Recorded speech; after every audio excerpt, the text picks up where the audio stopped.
The Rococo age occupied most of the 18th century.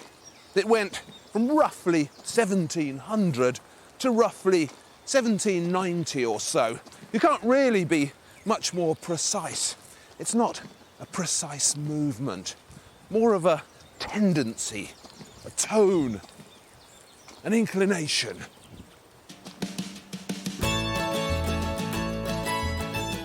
Rococo's reputation tends to be frilly and unserious. When you think of Rococo art, you think of this, don't you? Or this. Or this. But it wasn't just frilly and pink. Rococo was all sorts of other things as well. And what I want to do in this series is convince you of its wider achievements, its punch, its determination, its intoxicating beauty. Yes, it was frilly and pink at times, but not always, and never for nothing. This first film is about the exciting impact of travel on Rococo art. That's why I'm stomping up this very long Rococo staircase in Germany towards that very lovely Rococo church at the top.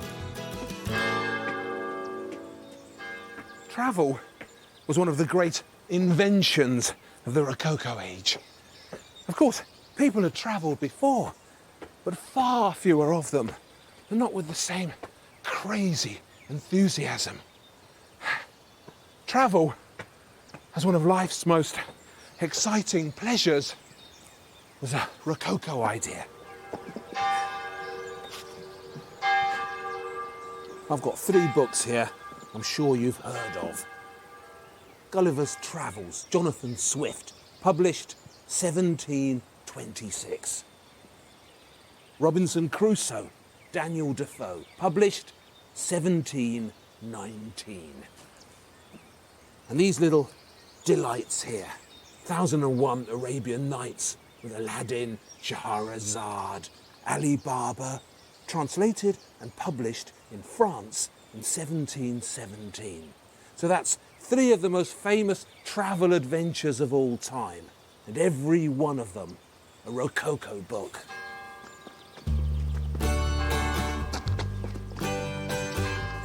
So travel had a big impact on the Rococo, and that impact influenced art in various ways.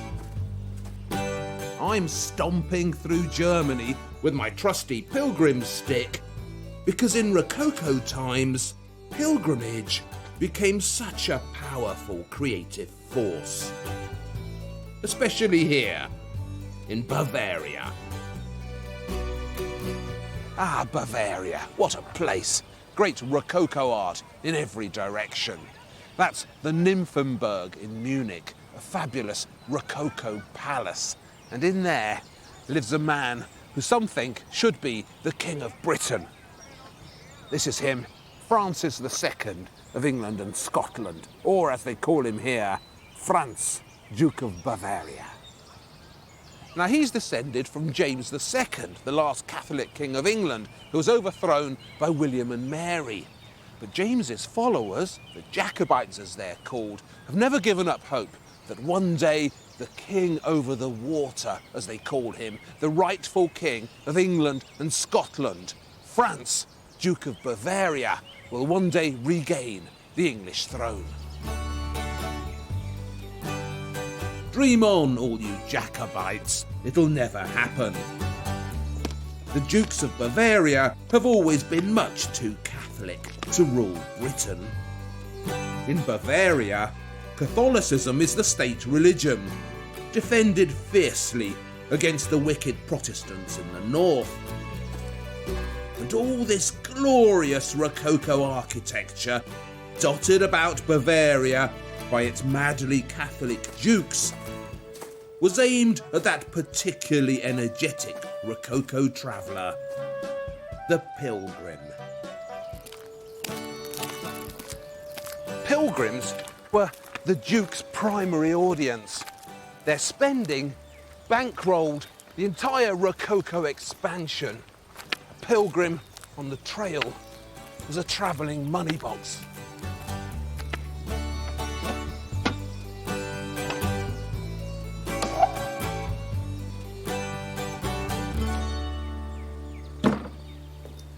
And politically, the more Catholic Bavaria became, the less opposition there was to its Catholic dukes. So the Protestants were shoved out, sometimes brutally, and the Catholics were pampered, enticed, seduced by some of the most heady and exquisite architecture ever constructed. This is Wirzenheiligen in northern Bavaria, the Basilica of the 14 Holy Helpers, to give it its official title. And slap in the middle, there they are. The 14 saints who made this church an extra special Bavarian destination. All pilgrimage churches have something in them that attracts the pilgrims, a reason to go there. And Wirzenheiligen had 14 reasons. The story goes that on the 24th of September 1445, a shepherd saw a baby crying in a field, exactly here. But as he stooped down to pick the baby up, it suddenly disappeared. Later, he saw it again, this time with a red cross on its chest, so he knew immediately it was the baby Jesus. The final time the baby appeared, it was accompanied by 13 other babies, and this time the baby spoke to the shepherd, and it said, "We are the 14 helpers, and we wish to erect a chapel here where we can rest." So that's what happened. The locals erected a chapel on this exact spot, and the miracles began. Pilgrims began to flock here in their thousands. And in this field by a river, where previously there was nothing, this great pilgrimage church was built. I love the way religion can turn nowhere into somewhere. What a power that is. I mean, this was just a field on a hill. Now look at it. To build the new church, they brought in an architect of genius, Balthasar Neumann. And at Wirzenheiligen, Neumann gave us his Rococo masterpiece. A building that twists hither and thither across the cosmos, before plunging down so dramatically to the great shrine at its centre. As for the pilgrims, they couldn't have been better served. When you came to Wirzenheiligen, one of these 14 saints was sure to help you. So if you suffered from migraine, like me, you prayed to Saint Denis here, the patron saint of headaches. And if you were having a baby, there was Saint Margaret to help you with your childbirth. A saint for every occasion. All this is spectacular, that's obvious. But why is it Rococo? And what does Rococo actually mean?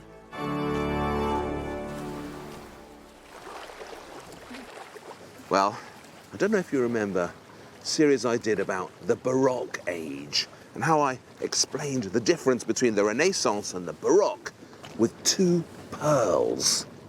Now, this pearl here, the round one, that's like the Renaissance. Perfect. Precise. What about the Baroque? Well, Baroque comes from the Portuguese word barroco, which means a misshapen pearl. So that's like this one, blobby, organic, bulging. So that's the Renaissance, and that's the Baroque. But what about the Rococo? Well, the Rococo, that was like the arrival in art of the entire seabed. Rococo is actually a combination of two words. The French word rocaille, which means shell work, like those ornate effects with shells you get on grottos and fountains. And at the end, coco comes from barocco again. As so often happens with the names of art movements, it was originally an insult. The new style was so over the top, said the critics, so shapeless, it was like crazy shell work. The Baroque gone mad. Rococo. Rococo implies an art that's shapeless and overloaded. An art without sensible or logical boundaries. And it's definitely true. Sometimes the Rococo went too far in its search for freedom and looseness. But other times, the results were glorious, breathtaking. Some of the world's most exciting interiors are Rococo interiors.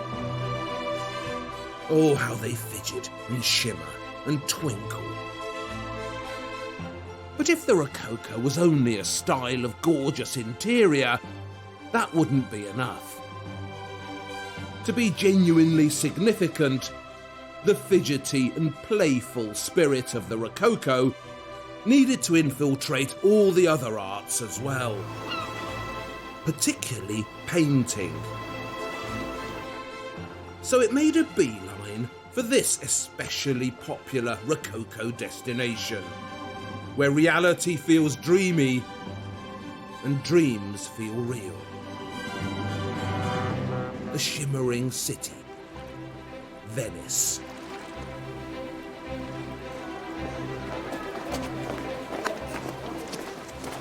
You can come to Venice for all sorts of excellent Rococo reasons. To read a bit of Casanova, for instance. He was Venetian, of course.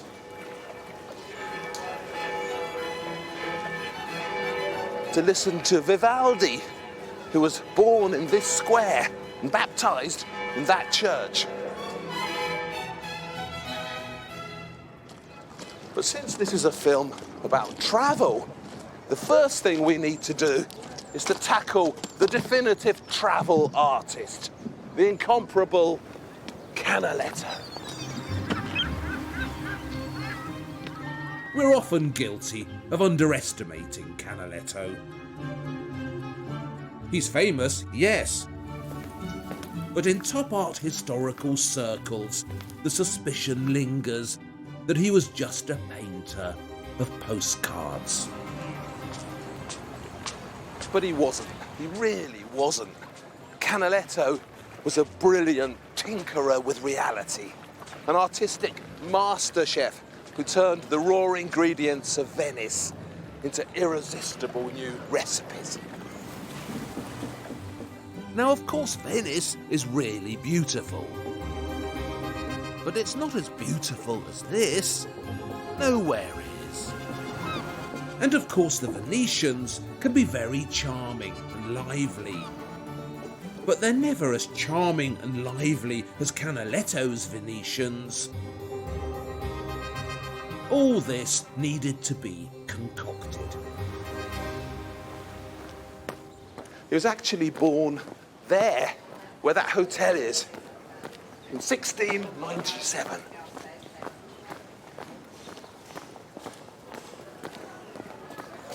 His father, Bernardo Canal, was a painter of stage scenery, very well known, worked in carnival shows and theatres.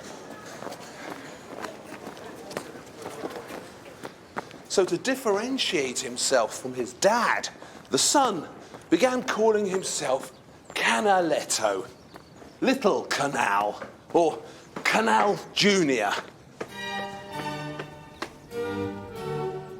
There are only 2 portraits of him. This is one of them. And Little Canal's first pictures of Venice are as theatrical as anything his dad ever designed. This is the island of San Michele, the cemetery island of Venice.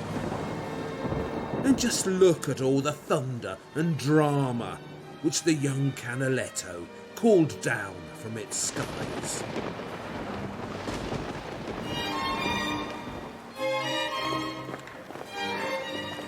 These first Canalettos are so unexpectedly Gothic.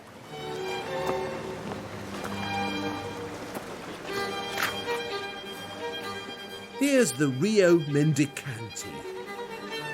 Today, it's a pleasant place to hang out. But you wouldn't want to hang out in Canaletto's Rio Mendicanti. It's too tense and grubby, and attracts the wrong sort of people. Don't worry, it was only water. I was just trying to evoke Canaletto's first moves.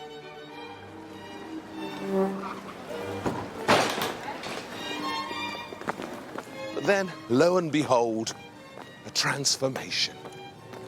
Suddenly, in about 1728, 1730, Canaletto's art grows sunny and lucid. It's as if his output has come out from behind a cloud, revealing a new Venice. Brighter, grander, sunnier. What happened is that he found himself a new market, the English market, and he adapted his art to suit it. Canaletto's sunny new Venice was aimed chiefly at those privileged English travellers who'd embarked upon that awful circuit called the Grand Tour. The Grand Tour was a kind of gap year for the rich and landed, an educational holiday for those Rococo travellers who could afford it. And in Florence, Rome, Naples, they explored the ruins and the art galleries. But in Venice, they explored the gambling dens, the brothels, the Rococo's netherworld. In Rococo times, Venice was a very naughty place. If you've read any Casanova at all, you'll know that in real life, the grand tourists came here for the gambling, the dressing up, the sex.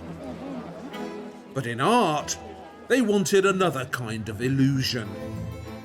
A Venice full of sunlight and lucidity, so beautiful it could never have existed. And that's what Canaletto began painting for them. An imaginary Venice, with the stains removed. So how did he get that real look, that sense of the truth, such a marvellous feature of his art? Well, he used one of these. The camera obscura. Dark chamber in Latin. If you've ever wondered where the word camera comes from, it comes from this. Lots of artists in history have used the camera obscura in their work, but none as busily as Canaletto. It's basically a pinhole camera which throws an exact image onto this screen, and you can then trace around it for a precise record of the scene.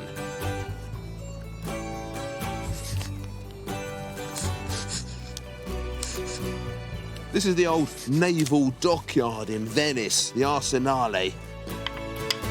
It's hardly changed since Canaletto painted it, with those big lions there and the dramatic towers.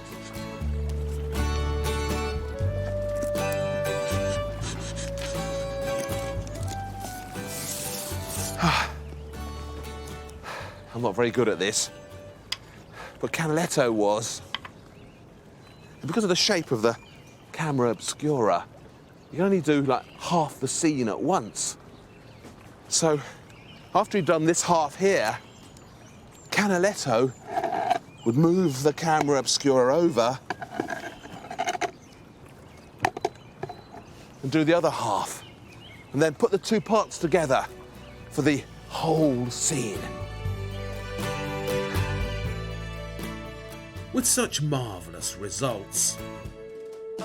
Back in the studio, he'd improve the proportions, put in some perfect weather, and add some of those fabulous little Canaletto people who scamper so charmingly about his art. First, he records reality, then he tinkers with it. Starting with the truth, he ends up with a fantasy. And that's the Rococo for you.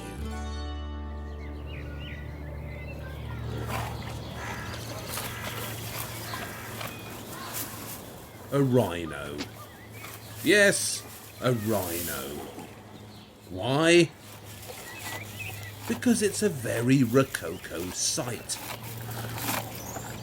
In Rococo times, this particular rhino, Rhinoceros unicornis, the great Indian rhino, went from being an animal that hardly any European had ever seen to one that hardly any European had not seen. They called it rhinomania. Suddenly, Rococo art was overrun by rhinos. Or so it seemed. In fact, it was the same rhino painted lots of times. Her name was Clara, and she arrived in Europe from India in 1741 and spent the rest of her life on a kind of grand tour of all the big European capitals: London, Warsaw, Paris, Berlin. And everywhere Clara went, the artists of the Rococo flocked to see her. This fascinating armoured beastie appears in more art than any Rococo king or hero. Clara's story was pure Disney. When she was just a few months old, her mother was killed by Indian hunters. But the poor little rhino was saved by a Dutch chap from the East India Company who brought her up in his own house until she was too big to fit into it. The Dutch chap sold her to a passing sea captain who brought her back to Europe. And that's when Clara set off on her grand tour. In Venice, she was painted by Pietro Longhi, that cheeky observer of Venetian society who admired the way she pooped and the striking contrast she offered to the masked ladies of the carnival. In France, she stayed in Versailles with Louis XV and was painted life-size by Jean-Baptiste Oudry. And she's said to have inspired the latest French hairstyles.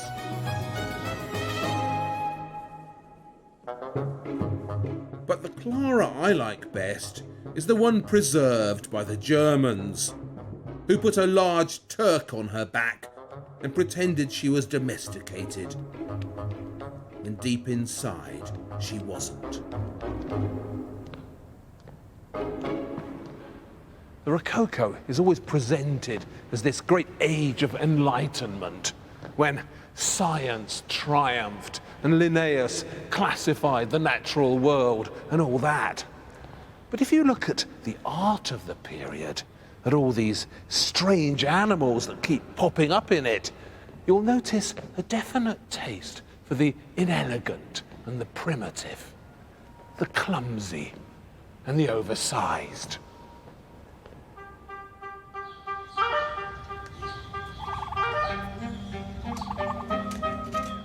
The Rococo could have chosen any bird it fancied to put above its fireplace. It could have chosen the peacock or the resplendent quetzal. But no, it chose the ostrich.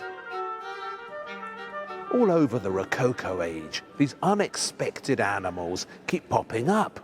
I mean, why put an ostrich above the most important mantelpiece in the grandest room in your palace? It's as if the Rococo, famous for its elegance and its sophistication, was looking for the opposite in the animals it favoured.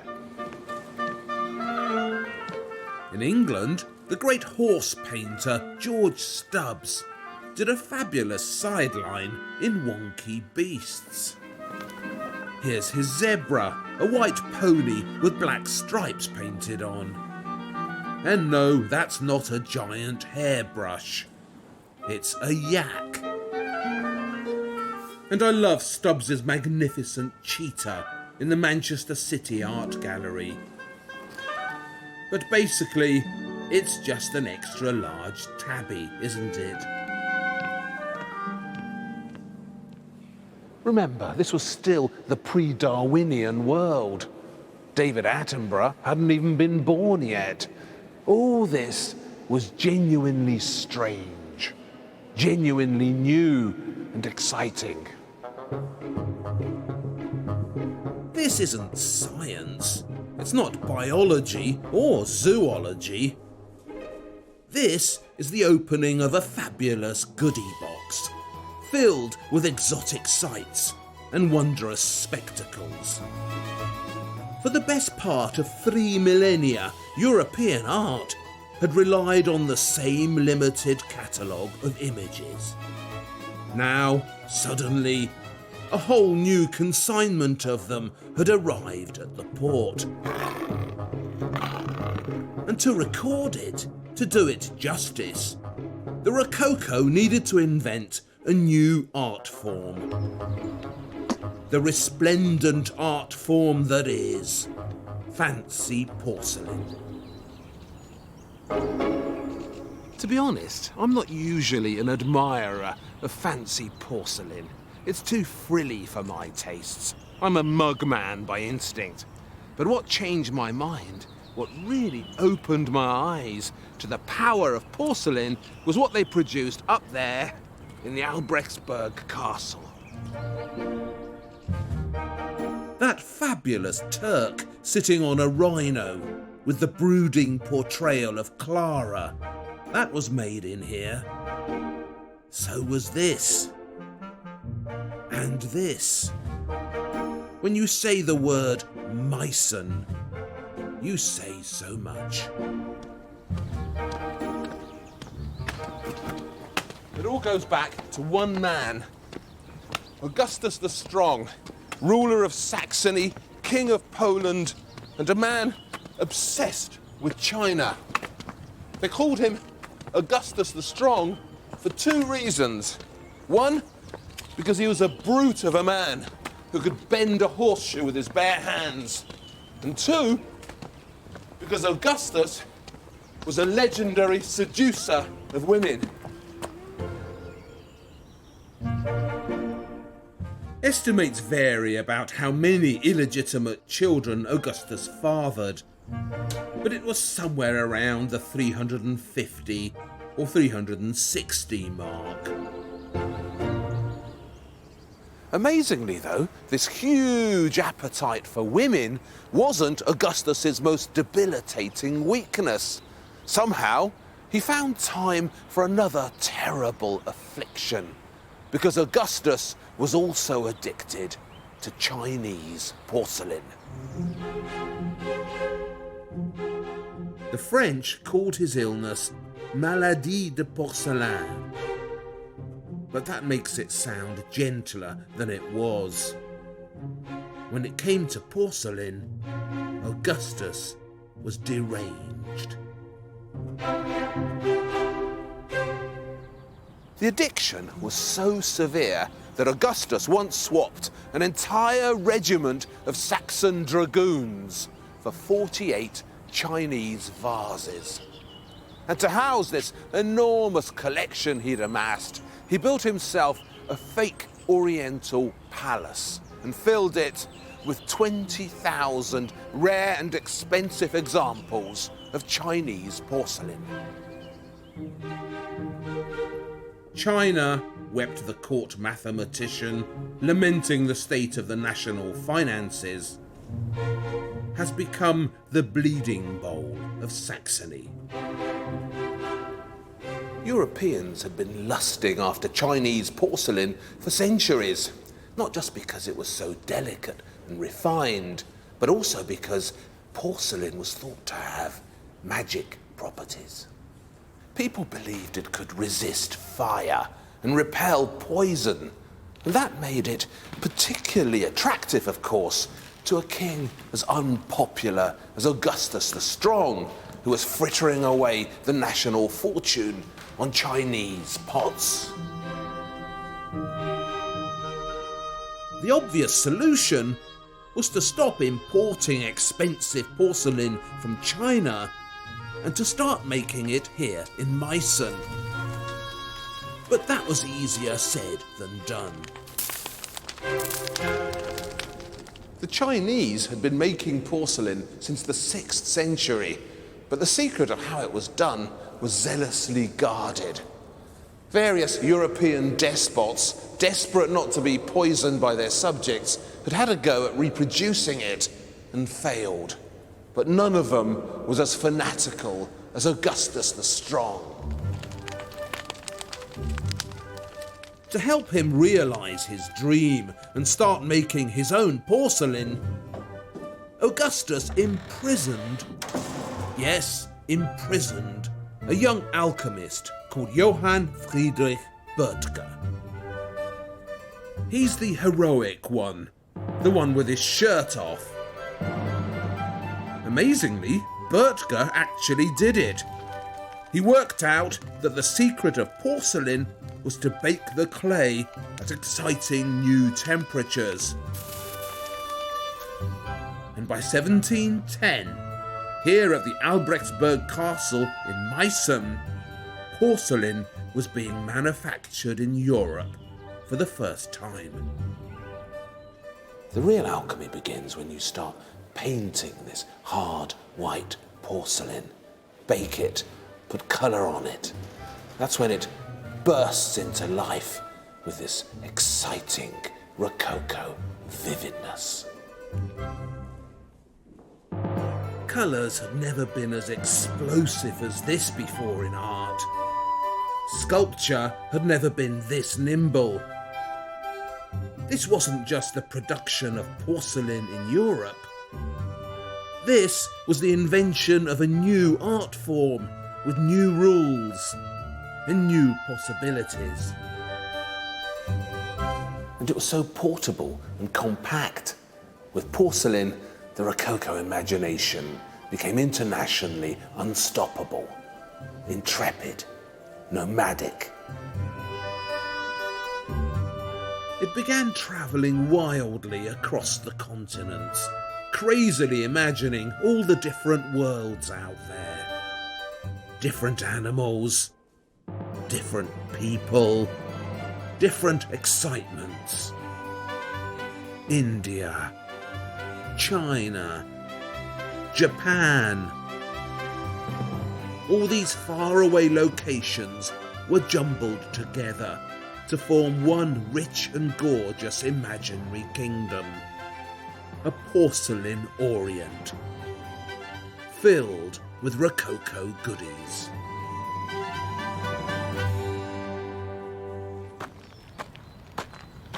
This taste for a mythical Orient, a fantastical new world that existed only in the Rococo imagination, wasn't confined to porcelain.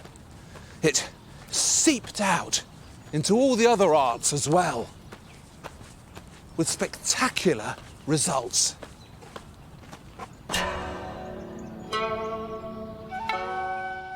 When Augustus the Strong built his Japanese palace on the banks of the Elbe to house his porcelain collection, he was trying to imitate the powerful Oriental emperors he'd heard about in the garbled stories about the East, circling through the courts of Europe.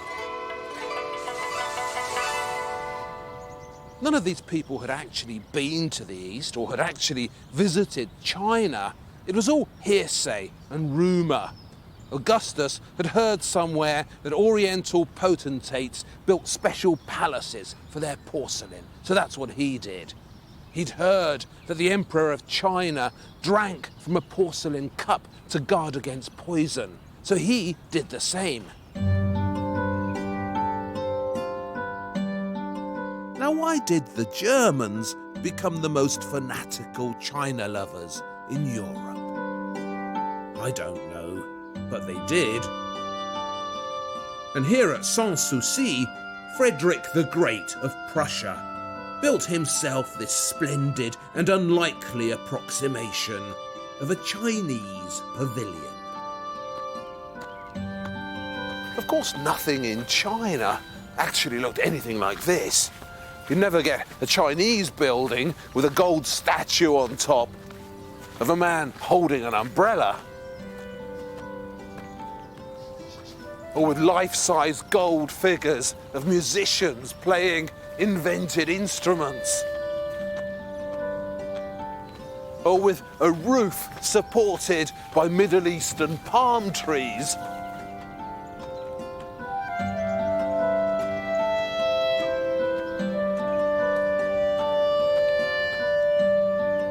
No one in China had ever built a building like this.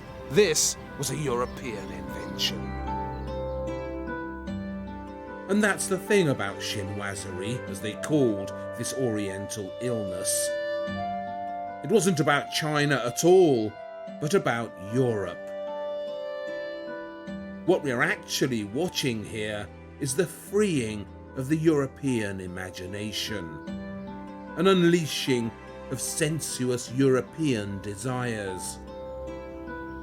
And I think this freeing of the European id, these dreams of paradise thinly disguised as images of the East, constitute a glorious breakout by the European spirit. A joyous dash for freedom and excitement, which should be recognised as one of the Rococo's greatest achievements.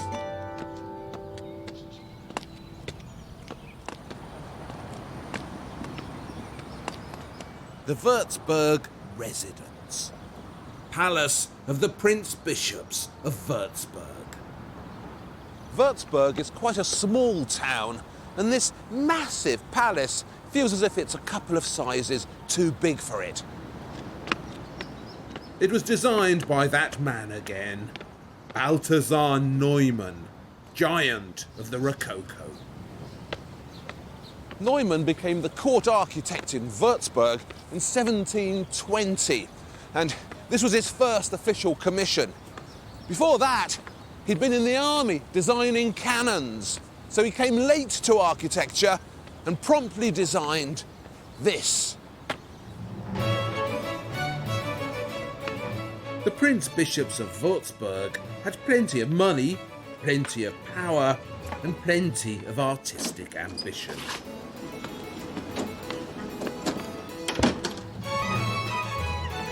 This vault, when you enter, is a very strange space. It feels too low for its width, like an underground garage or something. But it's actually a brilliant piece of engineering. With this impossibly shallow vault, Neumann created enough space for a horse and carriage to turn around here without hitting anything, without hitting any columns. And that's very clever. And because he squeezed all this space down here, made it so low, he created more space on top for that. The grand staircase at Würzburg. Walking up here, mounting this staircase is a fantastic piece of Rococo drama. As you ascend, you gradually become aware of something momentous happening above you. And this extraordinary spectacle begins to open up. This film is about travel, and we've watched the impact of different kinds of travel on the Rococo. The Grand Tour with Canaletto, the great Bavarian pilgrimages, travel in the mind to all those exotic places. But there's another kind of travel that was crucial, and that's the journeys made by artists from one place to another, from country to country, spreading their influence like migrating birds spreading their seeds. This fresco here, this monumental achievement of the German Rococo, was painted by an Italian, a Venetian, the greatest fresco painter of the 18th century, the incomparable Tiepolo. It's the largest continuous ceiling fresco ever painted. A truly remarkable achievement by an Italian in Germany.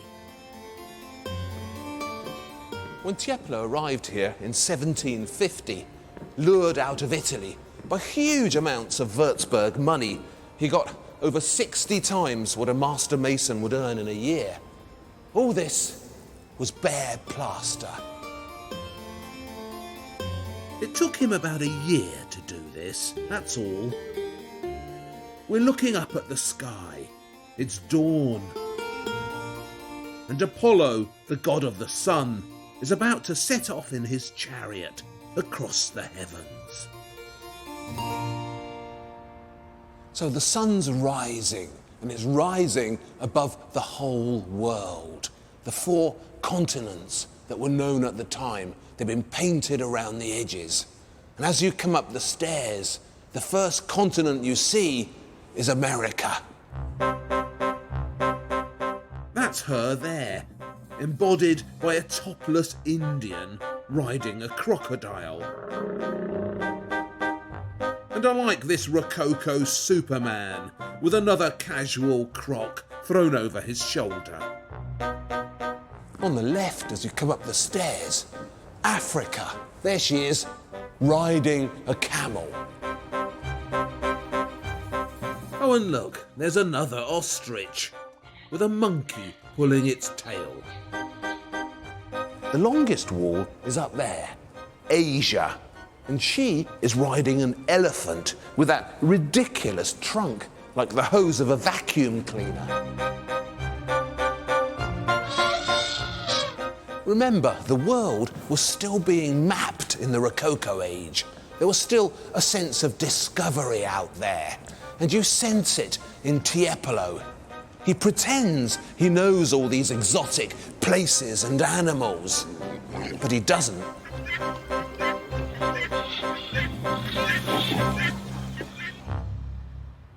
So there's Europe up there, the most developed of the continents, and she's surrounded by musicians, listening to a concert. And all the other arts are in attendance as well. Look, there's painting with the palette. She has just finished that portrait floating up to heaven of the man who commissioned the great Tiepolo, Prince Bishop Carl Philipp von Griefenklau. This Europe scene is particularly interesting because it includes portraits of all the artists who worked on this great staircase. So, sprawled beside the cannon up there is Balthasar Neumann, the architect.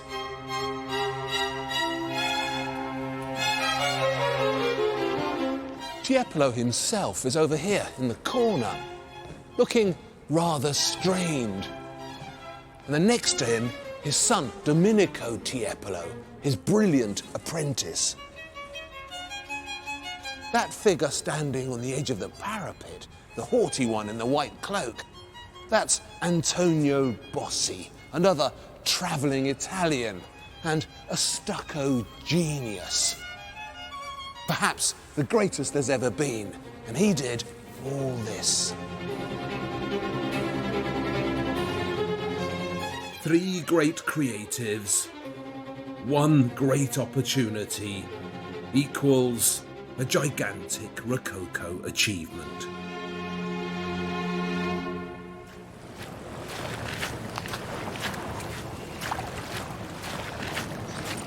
All this travelling about by Rococo artists led to some unexpected confrontations. Very unexpected. I mean, who could ever have imagined that the great Canaletto would come to London and paint this view? And then turn around and paint this one. Canaletto arrived in London in 1746 and he lived here for 9 years. So what the hell was he doing here? Well, back in Venice, the market for his pictures had dried up. The English just weren't travelling as much as they used to. So the Mountain decided to come to Mohammed. He was also keen to invest some money in stocks and shares. He was a Venetian, after all. So money was important to him. And London, then as now, was Europe's financial hub. Right from the start, he was up to his old Rococo tricks again. In Canaletto's London, the Thames is always wider and grander than nature intended. And look how the skies are clearer and sunnier than London's smog-filled skies ever were. And how all those playful boats bobbing across the river seem to have inherited some of the happy insouciance of the gondola. When he first got here, Westminster Bridge, the first new bridge across the Thames since the Middle Ages, was still being built. And in typical Canaletto fashion, he couldn't resist painting it. The city in flux had been one of his favourite subjects from the start. New bridge, new view, and a playful new bucket swinging across the vista, adding a cheeky note of incompletion. There are lots of things I like about Canaletto, but his sense of fun is right up there. Canaletto's critics like to have a go at his English pictures. He was basically painting Venice on Thames, they complain. And it's true, he was. But that's because he was a Rococo artist. And Rococo artists paint with their spirits, not just their brushes. At first, he concentrated on these magnificent river views. The Thames was his grand canal, and London was modified into somewhere he knew. But then the curiosity kicked in. He began prowling the back streets, painting gripping vistas of a city in flux. From about here, in Whitehall, he painted the view from the first floor window of Richmond House, which isn't there anymore, but which stood where I am now. Bricky, scruffy, low slung. This is London behind the scenes. An urban sprawl looking for a form. I recognise the steeple of St. Martin's in the Fields in the background, and that's about it. London was changing furiously, and the Rococo gods had fixed it for the great Canaletto to come to England and to paint what may be his finest picture.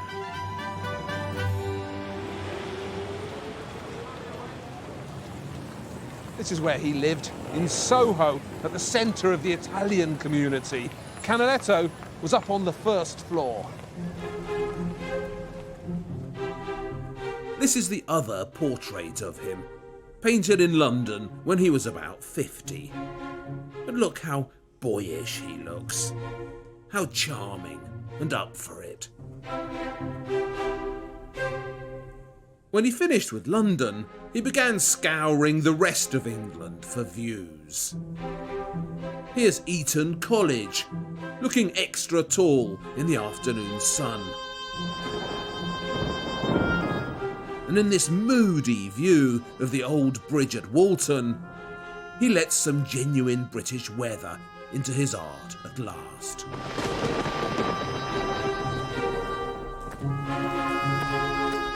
But his most fruitful wanderings across England brought him here, to Warwick Castle. When Canaletto got to Warwick, the castle was in the middle of an ambitious rebuild. The owner, Francis Greville, Earl of Warwick, had decided to make his castle look more Gothic.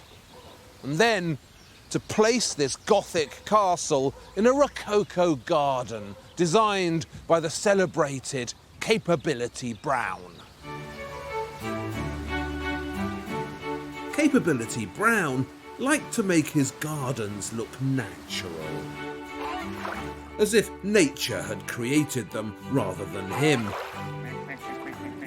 And in Canaletto's first view of Warwick, you can actually see a new hill being put in. A few years later, when the alterations were more or less finished, the Earl of Warwick invited Canaletto back, and this time he painted this splendid view. Before Capability Brown's new trees got in the way. And then he painted this view, which is even better.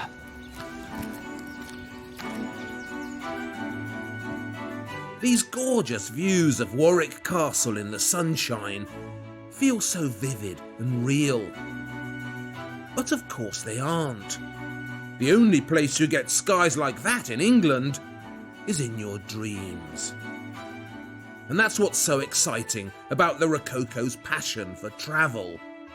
So much of the best voyaging was done in the mind.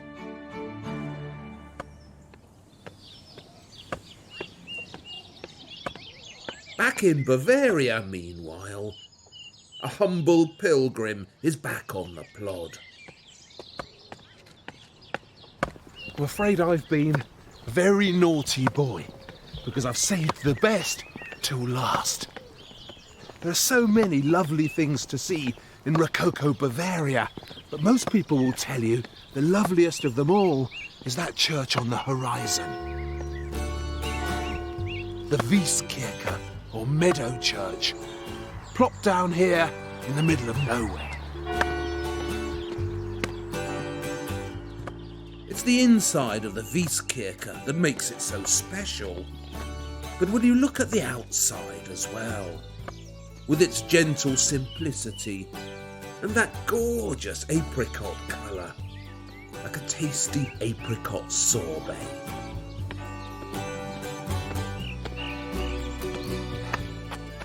Imagine being an exhausted pilgrim who's tramped all the way through Bavaria, and then on the horizon, deliberately positioned against the hill so you can't miss it, the lovely pilgrimage church of Wies, beckoning irresistibly. Wies is here because one day a girl in the village saw this wonky statue of Jesus crying. And that was that. Within a few months, Wies had become a must-go pilgrimage destination. And two local brothers, the Zimmermans, were commissioned to build this Rococo masterpiece. Just look at it. How light it feels, and insubstantial. If you blow at it, it might all blow away. It's all done with stucco. Painted plaster, the Rococo's secret ingredient. So light and adaptable. See those columns? Stucco. See those saints? Stucco. See that roof? Stucco. With stucco, you can defy gravity. What shape do you think that vault is? It looks like a huge expanse of dome, doesn't it? But if you go outside again, out here into the meadow, and if we look up at that roof from outside, we'll see that it's actually an ordinary sloping roof, straight-sided, made of wood. So all that bulging space in there, all that billowing heaven inside, let's go back in and have another look, has actually been painted on a simple, pointy roof. It's that Rococo ingenuity again. I'll show you how they did it on this diagram. So that's the roof there, and suspended from it, the vault hanging down by a simple rope. So it weighs nothing. It's a brilliant Rococo illusion. And up on the ceiling, painted by Johann Baptist Zimmermann, the illusions continue with an enormous message of hope. The resurrected Jesus is sitting on a rainbow, that most hopeful of symbols, and is pointing at the cross. So we know he's already saved us with his sacrifice. But look over here, the throne of judgment. It's empty. Jesus hasn't sat down on it yet. So there's still time for us to mend our ways. But not much time. Because over here, the gates of eternity are still closed. Heaven hasn't actually opened for business yet. Old Father Time's completed his journey, but who goes in and who doesn't is still up for grabs. So imagine you're a Rococo pilgrim, and you've travelled all this way, and you come in here, into this gorgeous space. You must have thought you'd already arrived in heaven. But then you look up, and instead of salvation, there's this enormous choice. What's it to be, sinner? Salvation or damnation? Do you repent or don't you? That's the Rococo for you. It's full of honey traps. Bless me, Father, for I have sinned. It's 35 years since my last confession. I've done all sorts of terrible things, Father. Where should I start? In the next film, we'll be looking at that archetypal Rococo subject, pleasure, and asking why the Rococo produced some of the most sensuous art ever made. That's the Rococo and pleasure, the next film in the story of the Rococo.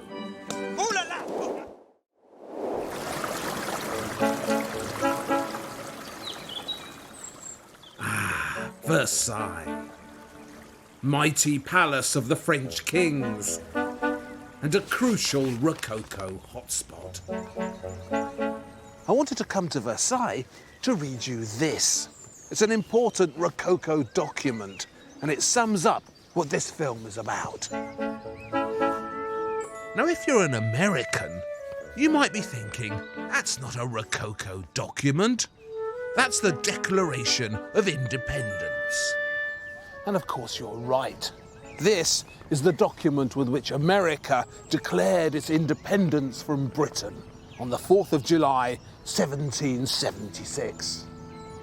But this is a Rococo document, not just because of its date, but because of what's in it. What Thomas Jefferson wrote in here embodies what this film is about, particularly the famous second sentence, the one about all those unalienable rights that we all hold. According to the Declaration of Independence, all of us have an unalienable right to life, liberty, and the pursuit of happiness. Now, life and liberty, of course, they're obvious. But the pursuit of happiness, when did that become an unalienable human right? When were we put on Earth to be happy? I'll tell you when. In the Rococo era, that's when. This isn't just the Declaration of Independence. This is a Rococo manifesto. Ooh la la.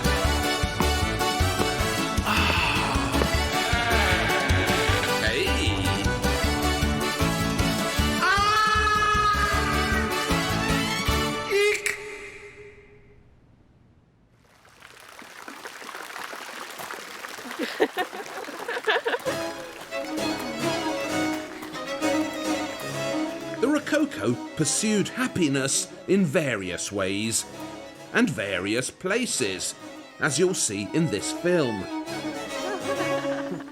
But of course, the first thing you need to get right when you pursue happiness is love.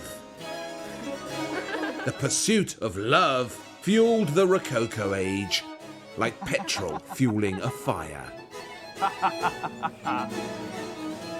Love ought to be so uncomplicated, oughtn't it? A meets B, they like each other and live happily ever after. But of course, it hardly ever works out that way. The pleasures of love shouldn't be complicated, but they are. Love shouldn't be a battleground, but it is. And to its credit, the Rococo age knew this. The Rococo recognised love for what it really was. A powerful intoxicant that left you weak and helpless like an illness.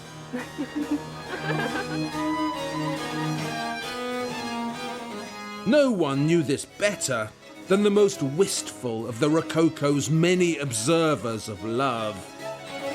The genius of painted flirtation, Antoine Watteau. Watteau, or Watteau as they call him in Paris, was from northern France, Valenciennes on the Belgian border. So his origins were actually Flemish. We know that his father was a humble roof tiler, and that Watteau arrived in Paris in about 1702. And that's about all we know. Watteau is usually credited with inventing a new genre of painting called the fête galante. There's no exact English translation of fête galante. It's a kind of garden fete devoted to love. A festival of outdoor flirtation. In a fête galante, dreamy couples stroll across a dreamy landscape of parks and trees. Music's playing, hearts are fluttering, secrets are being swapped. In the background, there's often a playful statue of some Greek or Roman god ready to come to life. And booming in the distance, unheard by anyone in the picture, but ringing out clear as a bell to us, is a loud warning. Beware, love is on the loose.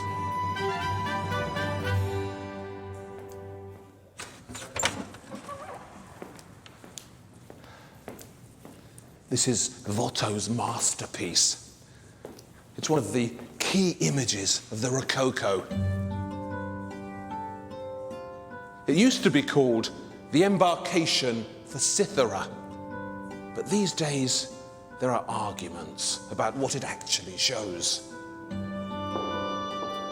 Cythera was the Mediterranean island on which Venus, the goddess of love, was supposed to have been born. The legend goes that Kronos, the Titan, castrated his father, Uranus, ruler of the universe, and threw his testicles into the sea. And the sperm from Uranus's testes gave birth to Aphrodite, or Venus as the Romans called her, who rose up out of the waters and floated to Cythera. That famous painting by Botticelli, The Birth of Venus, shows exactly this moment. Venus, the goddess of love, floating to Cythera in a seashell. In the Watteau painting, Venus is over here. And typically, he's turned her into this rather ambiguous statue. Is she real or isn't she? Stone or flesh? We know it's Venus because of all these cupids buzzing around her. Cupid was Venus's son, the god of desire. And if he fired one of his arrows at you, well, that was it. You had to fall in love. So that's why all these pilgrims are here. Most pilgrims go in search of God, but not this lot. Watteau's pilgrims are searching for love. The question is, are they coming or going? It used to be thought that these pilgrims of love were setting off for Cythera. That's why the painting was called The Embarkation. But that doesn't really make sense, does it? Why would they be setting off for the island of love when they're already in love? I mean, look at these two here. So the latest thinking is that this is a departure, not an arrival. Venus has presided over an intoxicating visit to her island by a boatload of pilgrims. And now, the visit's over, the boat is waiting, it's time to go home.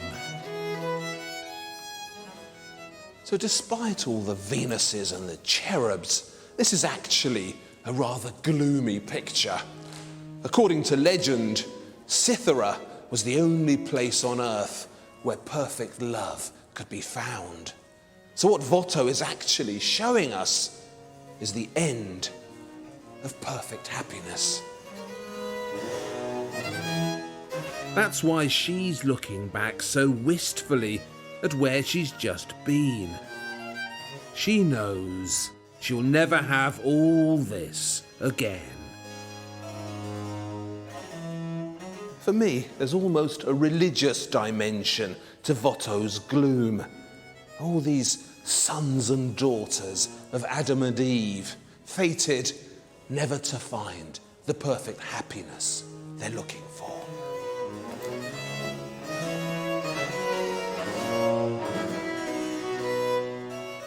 And that's what's so interesting about Rococo art. It goes on and on about happiness and pleasure. But deep inside, it seems instinctively to know that in the twinkling of an eye, it could all be over.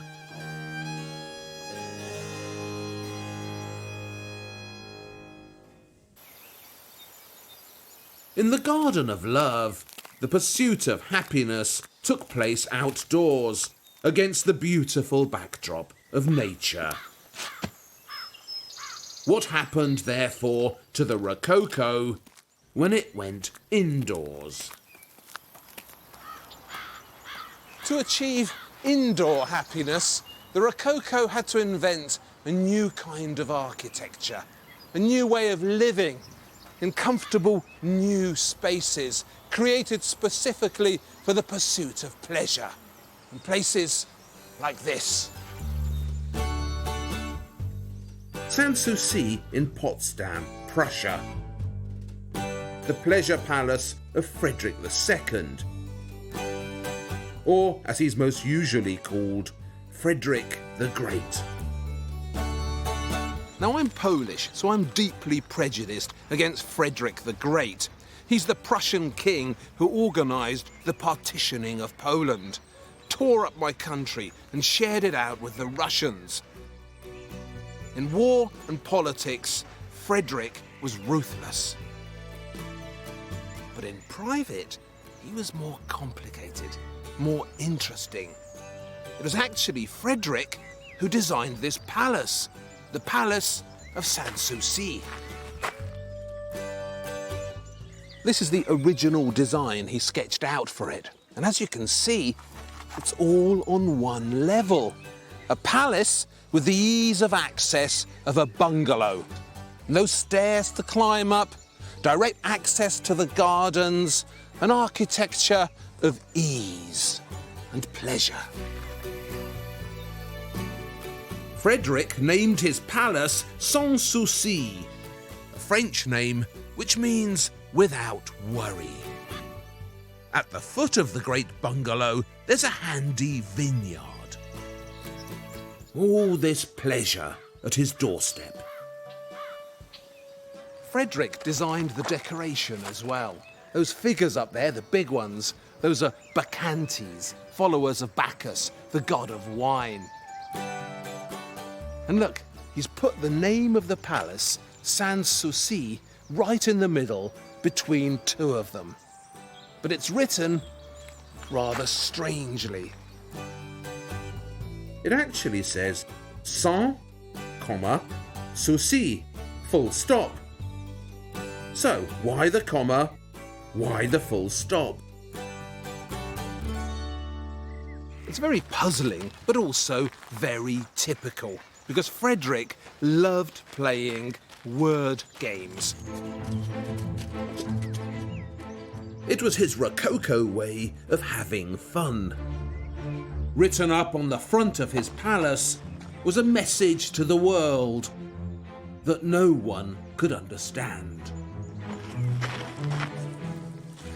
Forget Bletchley Park, forget the Enigma machine. This is a German code that's really tough to crack. Hundreds of great brains have had a go at it. But I think the secret is not to aim too high.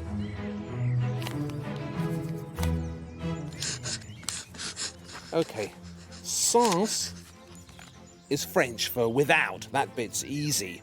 But the French word for comma, virgule, well, that comes from the Latin virgule, which means little rod or little stick. And of course, a little stick, a little rod, can have a sexual connotation. So, sans virgule has a naughty twist to it. I told you not to aim too high. Now, souci, that means worry. So that's straightforward again. But the French word for full stop, point, that is also used in literary French, posh French, as a way of suggesting a negative. So instead of saying ne pas, something isn't something, you say ne point in posh literary French. Something is not something else. There's one other bit of information that's important. Frederick is thought to have been gay. He had no children, his marriage was sexless, and a rumour doing the rounds claimed that when he was young, he contracted a sexual disease from a male lover. And after that, his little rod never worked again. We do know that women weren't allowed into Sans Souci. No women was a strict house rule. So what that code up there, the way Sans Souci is written, what it actually seems to be saying is sans virgule, without a little rod, souci point. Worry stops. Only the Rococo could have come up with that. Inside Sans Souci, the Rococo revolution gently continues. to lead the new Rococo way of life, you needed new Rococo spaces.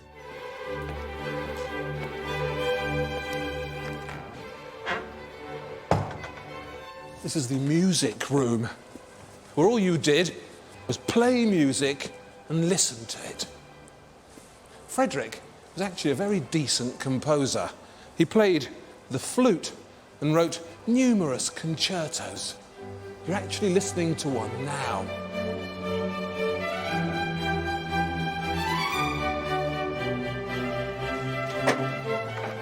The dining room, another Rococo speciality.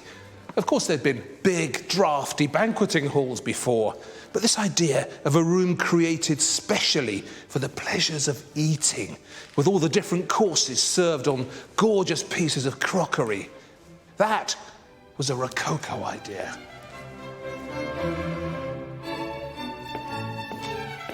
The bedroom. When it comes to the pursuit of pleasure, the bedroom was, of course, especially important. Before the Rococo age, the bedroom was a room for sleeping in. But now, it became a room full of pleasurable possibilities. What we're actually watching here is the invention of modern living. Frilly bedrooms, elegant dining rooms, single-level living in a bungalow. The Rococo was so prescient, it even invented the home study.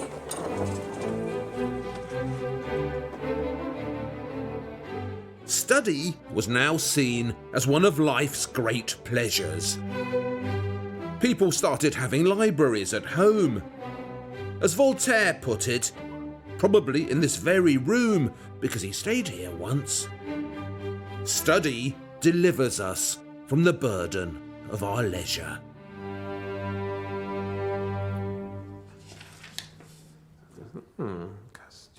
Casanova.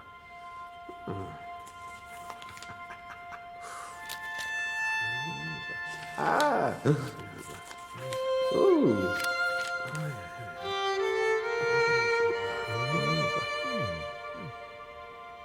Do you know what the Greek word for beautiful is? It's omorphi. And the only reason I know that is because of Casanova here. During one of his interminable searches for love, Casanova encountered a young Irish girl called Louise O'Murphy. O'Murphy was the daughter of an Irish soldier who'd somehow ended up in France. Casanova saw her naked one day and was so struck by her teenage beauty he had her picture painted. And on this picture, he says, he added the inscription, Omorphi, beautiful in Greek, a pun on her name, O'Murphy.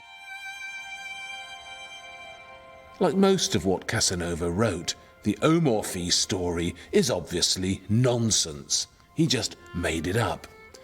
But Louise O'Murphy isn't nonsense. She definitely existed.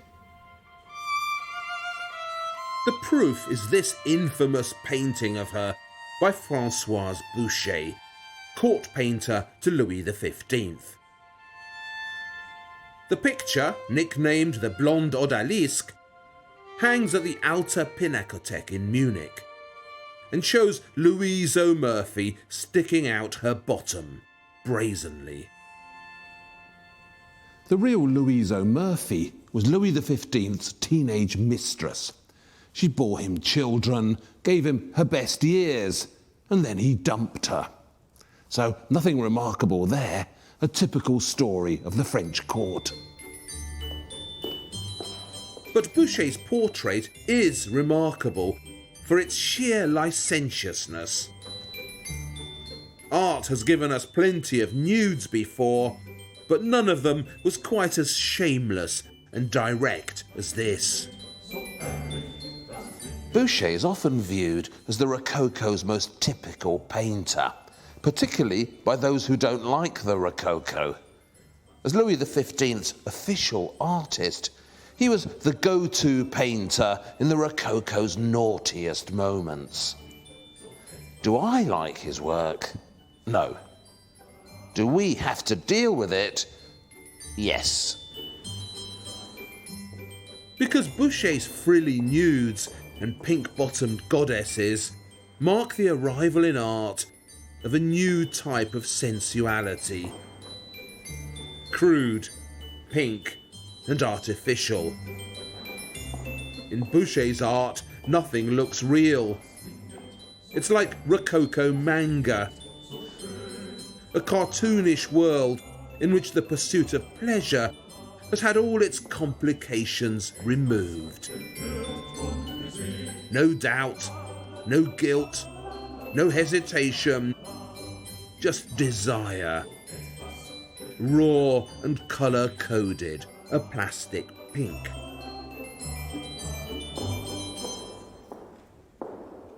Boucher painted another notorious female portrait in the same pose as Louise O'Murphy. It hangs in the Louvre now, and this one is nicknamed the Brunette Odalisque.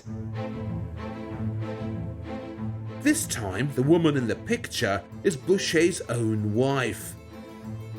Poor Madame Boucher has spread-eagled herself for him and pulled up her nightdress. So distressed was the French encyclopedist Diderot by this notorious image that he accused Boucher of prostituting his own wife. In Boucher, fumed Diderot, degradation of taste, colour, composition, character, expression and drawing have all kept pace with moral depravity. One of the main subplots of this series, apart from showing you all the different sides of the Rococo, is to prove to you that the Rococo age invented the modern world. If I show you a Watteau, that doesn't really do it, does it? Watteau's too subtle and elusive, too whispery and gentle. But if I show you a Boucher, well, that's us, isn't it? Pleasure without consequences, nudity without modesty, desire without boundaries.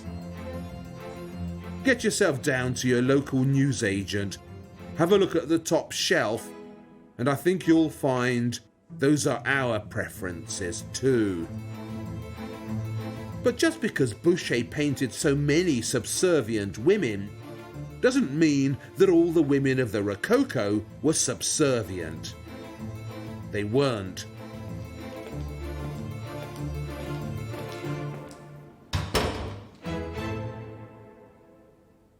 Right, we're going to have a general knowledge quiz. On this table, I have 3 things, and I want you to tell me what it is that connects them. So the first thing is a champagne glass in that Babycham shape, what they call a coupe de champagne. So that's object number 1. Next, Elvis in his pomp. Note the hairstyle. That's the clue. And finally, this bottle of nail polish. Pink nail polish. A particular kind of pink. So, pink nail polish, Elvis, and a champagne glass. What connects them?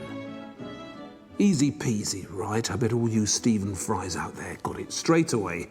What connects all these objects is that momentous Rococo presence. The infamous, the all-powerful Madame de Pompadour. Louis XV's favourite mistress.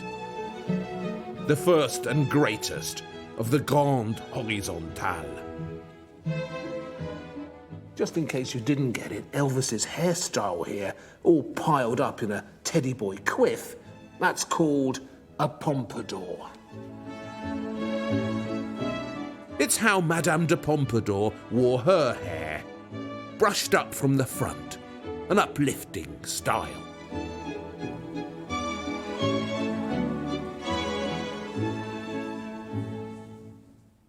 And this colour here, that's very specifically pompadour pink.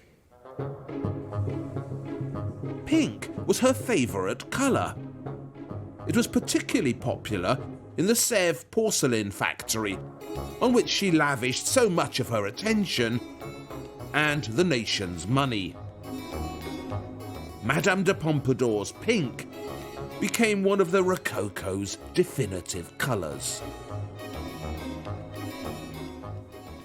And this, according to legend, this type of champagne glass, the flat type, the coupe de champagne, this is supposed to have been inspired, say the French, by the shape of Madame de Pompadour's breasts, which were cupped gently like this. Madame de Pompadour is supposed to have met the French king Louis XV at a fancy dress ball in February 1745 in the famous Hall of Mirrors in Versailles. Madame de Pompadour came as a sexy shepherdess, while the king, bizarrely, was dressed as a tree. So he didn't even have to lure her into the bushes to have his wicked way with her. He was the bushes. By the end of the evening, she'd climbed into his branches. And that night, the courtiers saw her carriage parked outside the royal apartments, where it stayed for the next 20 years. What Madame de Pompadour seemed to realise straight away as she set about becoming the most powerful woman in France, and then the most powerful woman in the world, was that she could use art to shape her image and maintain her power.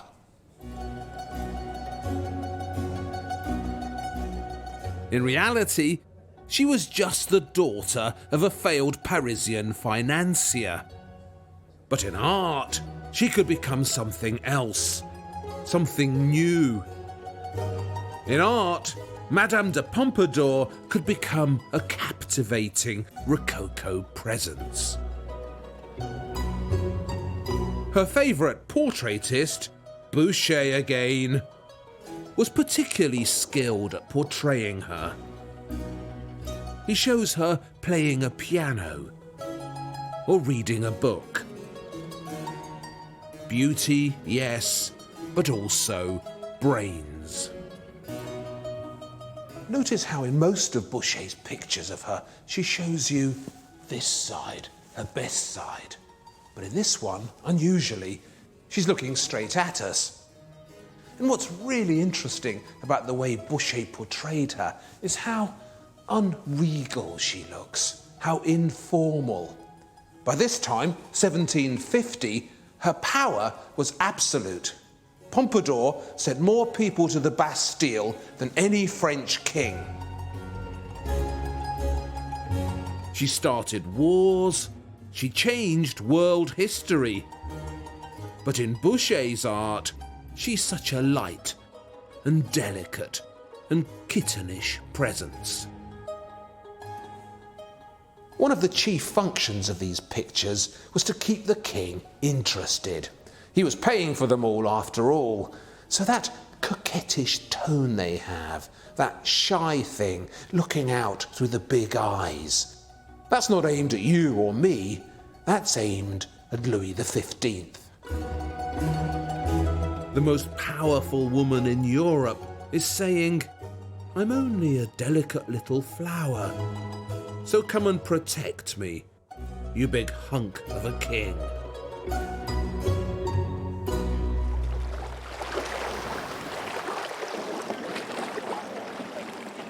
Elsewhere in the Rococo, the female cast of this exciting age was achieving a different kind of power.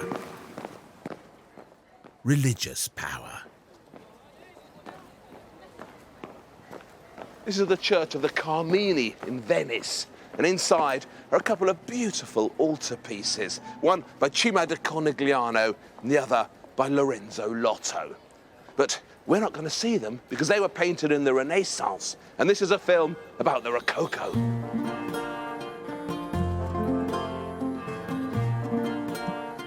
So instead, we're going next door to the Scuola Grande dei Carmini.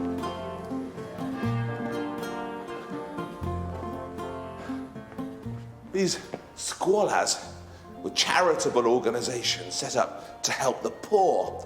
So if you were homeless in Rococo times, you came in here and they'd put you up. Not bad for a hostel, is it?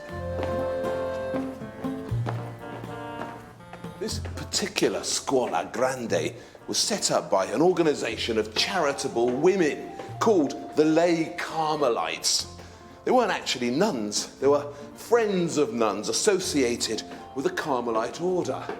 And their main task here was to make these scapulars. The scapula is a Catholic talisman, something you wear around your neck to ward off evil and keep you on the straight and narrow. It's just two bits of cloth connected at the sides, and you wear it around your neck like that, under your shirt. I used to have one as a kid, but I'm afraid I strayed from the straight and narrow. And this is a recent purchase. If you wear a scapula, the story goes, and lead a pious life, you're sure to go to heaven. The Virgin Mary herself has guaranteed it.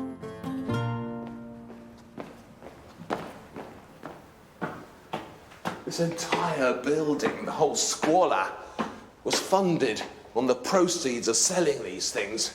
They were very popular, as you can imagine. Free ticket to heaven. Anyway, the reason I've brought you in here is because the Rococo masterpiece we're here to see is all about scapulars. It's by Tiepolo, the greatest ceiling painter of the Rococo. We saw him in film 1 of this series, the one about travel, working for the rich and famous in Bavaria. Here, in his hometown of Venice, in the Scuola Grande dei Carmini, he's working for God and the scapula. What the ceiling actually shows us is the moment the Virgin Mary handed the first scapula to a saint called Saint Simon Stock. He's the old boy with the beard on the left, who's being handed the scapula by a handsome angel. Tiepolo's most haughty Madonna, a grand dam of the skies, looks down her nose at us in that Venetian way, while Stock, the grateful Carmelite saint, reaches out pathetically for her gift, like a down and out in a doorway, asking for a couple of bob gov. Do you know where we're actually meant to be? Where all this is set? It's actually Cambridge in England, because that's where the Virgin Mary appeared to the English saint, Saint Simon Stock, on July the 16th, 1251. He'd been asking for a favour from her, and she gave him the scapula, with the words, "Whosoever dies wearing this scapula shall not suffer eternal fire." If you wear one of these, you're sure to be saved. So the Carmelites did really well out of the scapula. Lots of people wanted one. And in 1749, to mark this great success, Tiepolo was commissioned to paint this ceiling. So why are we here, with our scapulars and our unlikely saints' tales? Because this is an excellent place to witness the pleasure principle at work in the religious art of the Rococo. Tiepolo has set his action in the cool and calm light of dawn. The sky is blue, the sun tints the clouds a gentle pink. The lighting of Tiepolo's skies is delightful. This is the ceiling of the nearby church of the Gesuati. It was cleaned just recently, and look how cool and refreshing the skies are. Tiepolo took religious art out of the thunder, the storms and explosions of the Baroque, and relocated it in the cool, calm, delicious light of a Venetian dawn. It's one of his greatest achievements. They've lit a lot of fires in here in the past 300 years, so it's all yellower than it should be. But you can still feel this new airiness of Tiepolo's religious vision. In the Baroque age, religious art tried to awe you into submission. In the Rococo, it enchants you, entices you, seduces you. Tiepolo's art is a religious honey trap with perfect weather conditions, beautiful religious babes. And if you wear one of these, a shortcut to heaven. Who could resist all of that? Where's the ladder? I want to go up there.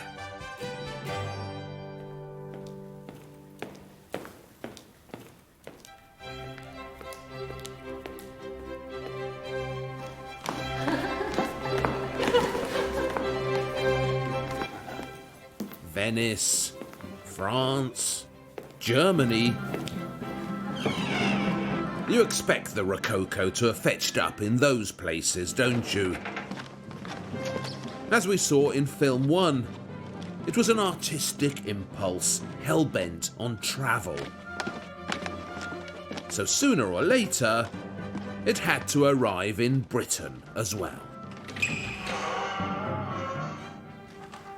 The British aren't naturally Rococo types, of course, but this wasn't some will-o'-the-wisp art movement that flutters briefly and it's gone.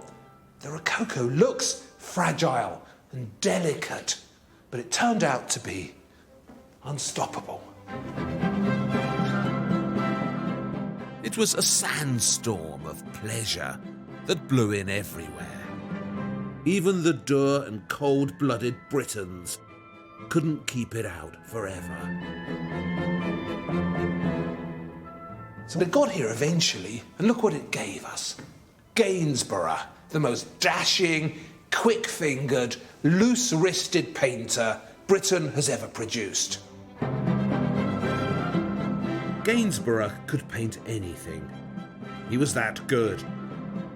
He did landscapes that are so breathy and healthy and British. He painted men of power and gave them an air of interesting complexity. And he painted himself too, as a modest chap with strong eyes.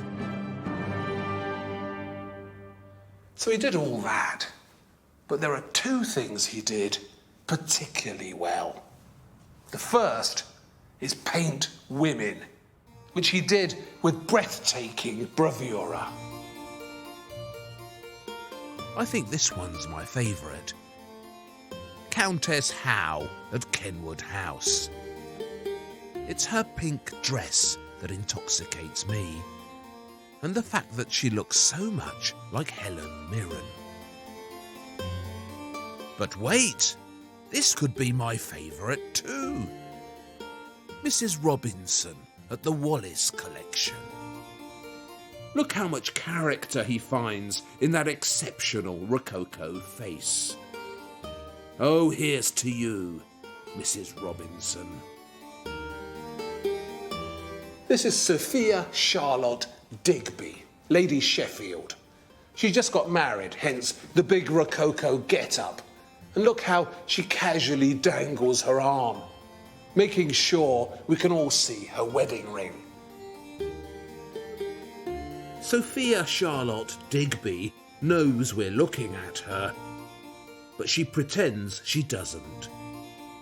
It's brilliant pictorial psychology from a painter who obviously knew a thing or two about women and their Rococo desire to express themselves through their clothes. And look at her feet.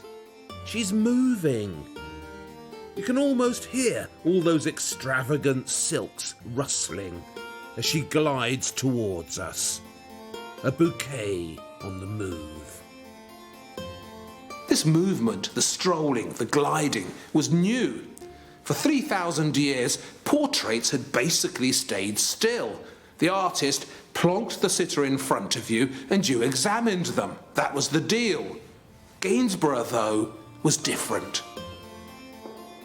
Gainsborough got his sitters strolling towards us, heading for our space, ambling through the parks, and even dancing to the pleasurable new beat of the Rococo.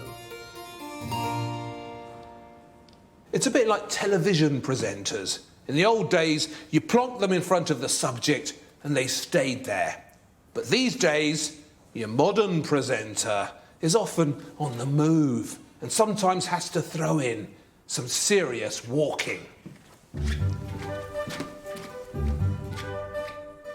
The second thing Gainsborough was particularly good at was children. But Gainsborough was good at children.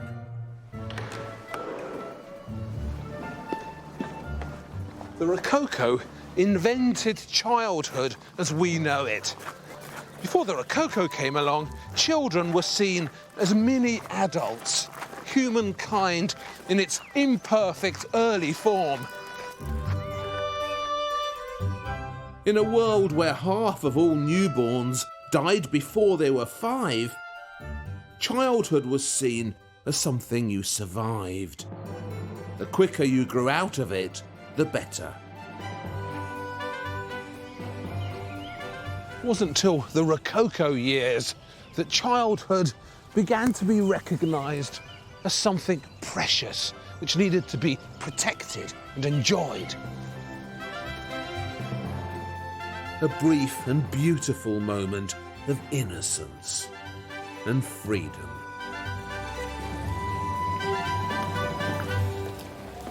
As Rousseau, the influential French philosopher and champion of childhood, put it, to all those parents afraid their kids were now doing nothing, is it nothing to be happy? Nothing to run and jump all day? Give nature time to work before taking over her business.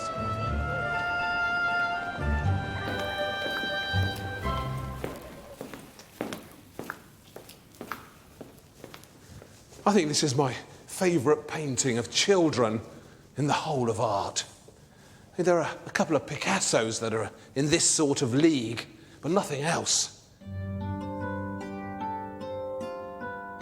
These are actually Gainsborough's own daughters. Margaret on the left, Mary on the right. She was 5 and she was 6.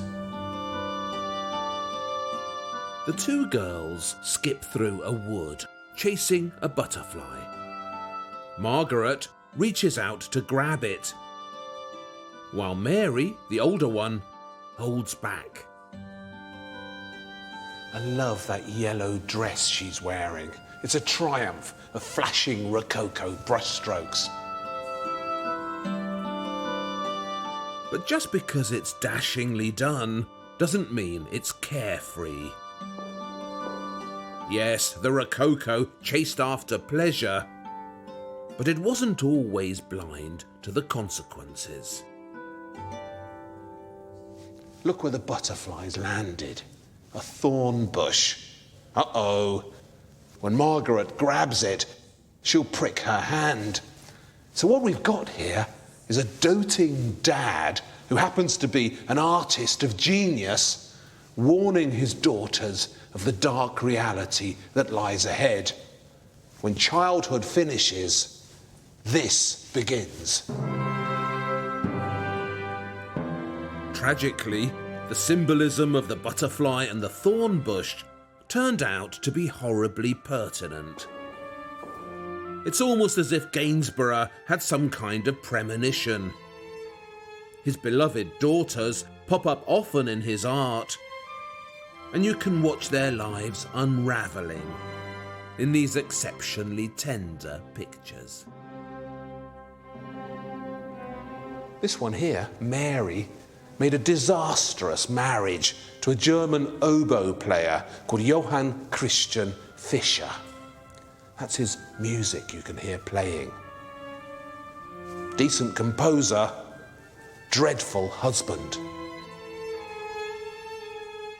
The marriage lasted a year, by which time poor Mary had begun to lose her mind. Margaret, meanwhile, remained a lifelong spinster. And when her sister's life fell apart, she moved in with her. And the two of them lived out their old age together.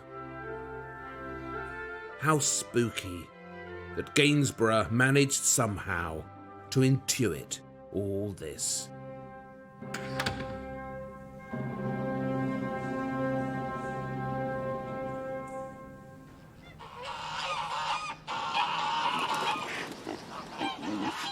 Back at Versailles, the adults of the Rococo were also having trouble growing up. Welcome to the world's largest doll's house. This is the fake village built at Versailles for Marie Antoinette, the notorious queen of Louis XVI. It was built between 1783 and 1787, and every single inch of it is a fantasy. The Hameau de la Reine, the Queen's Hamlet as it's called, was meant to look like a village in Normandy, with these dinky, half-timbered cottages and the useful front gardens filled with picture book cabbages. Most of the fake village actually worked. This dairy here was a functioning dairy. And once the servants had washed down the cows for her, Marie Antoinette would do the milking herself, using porcelain buckets made specially for her by the Sèvres factory.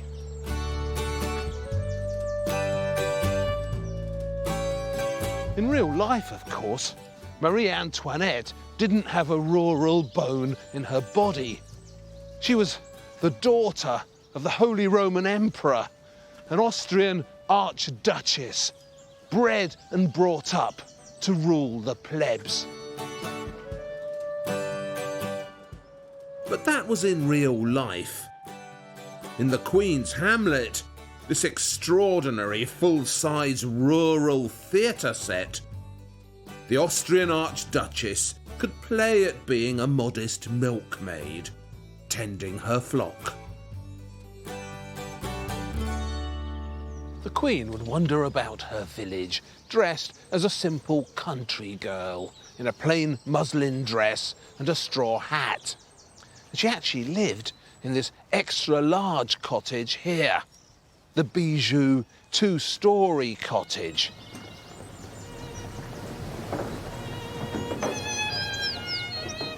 In her virtual Hameau, Marie Antoinette could be someone else. No longer the much-hated Queen of France, wasting the nation's money on fancy fripperies, but a simple country lass, leading a simple country life. The usual way to understand all this crazy rural escapism is to see it as a display of decadence, a grotesque Rococo descent into falsehood and hedonism. Marie Antoinette and her Versailles milkmaids drifting further and further away from reality. But it was also part of something bigger, something more prescient. A prediction, if you like, of how the world would go. These days, lots of people pour out of the city and into the countryside, fantasizing about the rural way of life. The Hameau de la Reine in Versailles is a giant version of the country cottage, somewhere to flee at weekends from the pressures of city living. But instead of moving to the Cotswolds, Marie Antoinette could afford to make the Cotswolds come to her. This great rural grand design of hers wasn't just an escape, it was also a vision of the future.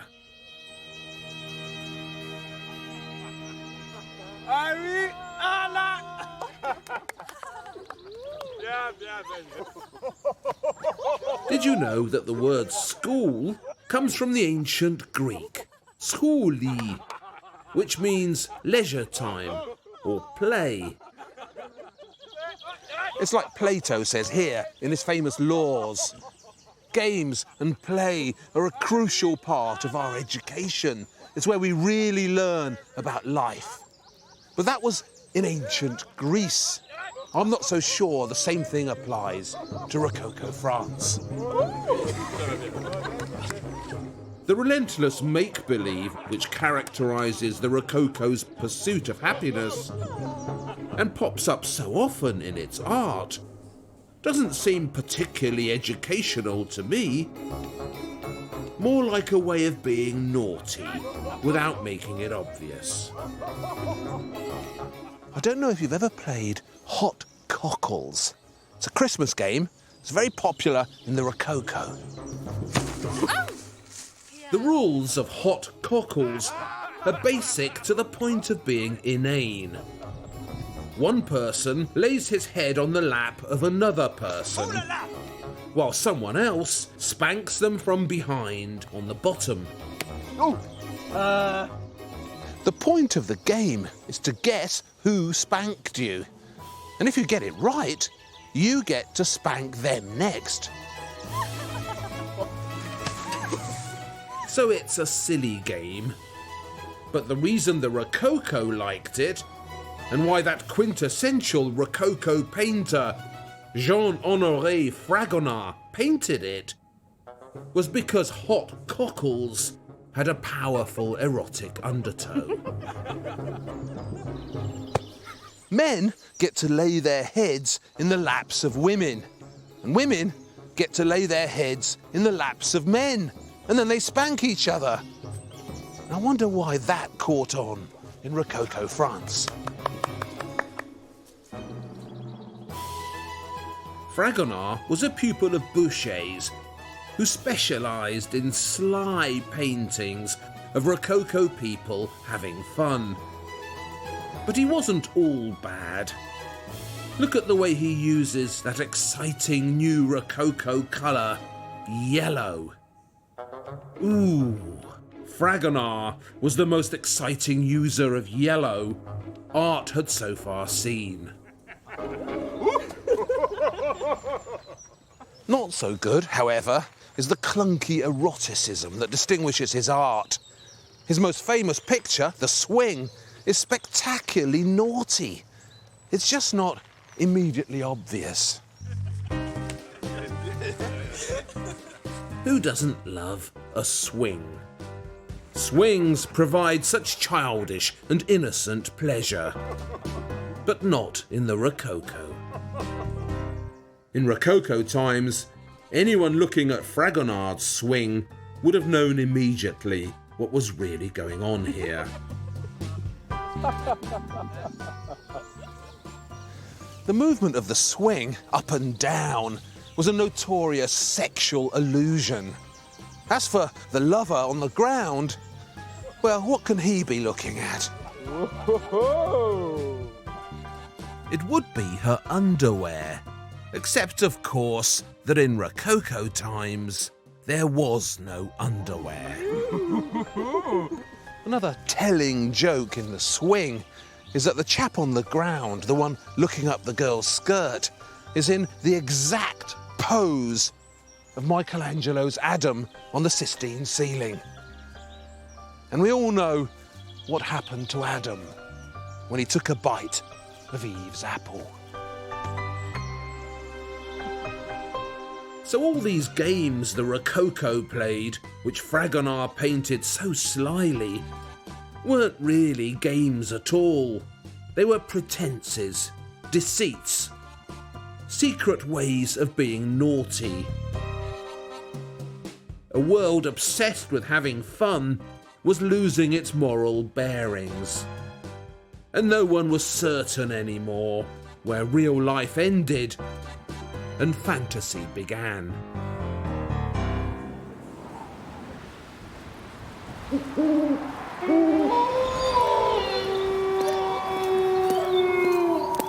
What's real and what isn't? Where do the games stop and real life begin? The Rococo era never could tell the difference.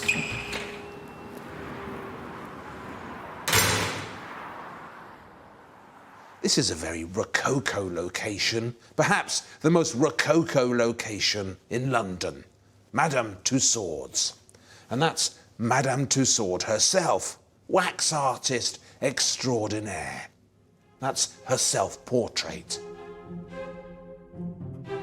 As a young girl, Madame Tussauds was taught wax modelling by a doctor her mother worked for. He took her under his arm and shared his forensic skills with her. She got so good at it that in 1780 she was appointed art tutor to Louis XVI's sister, Madame Elizabeth. And for the next 10 years she lived in Versailles and watched its downfall.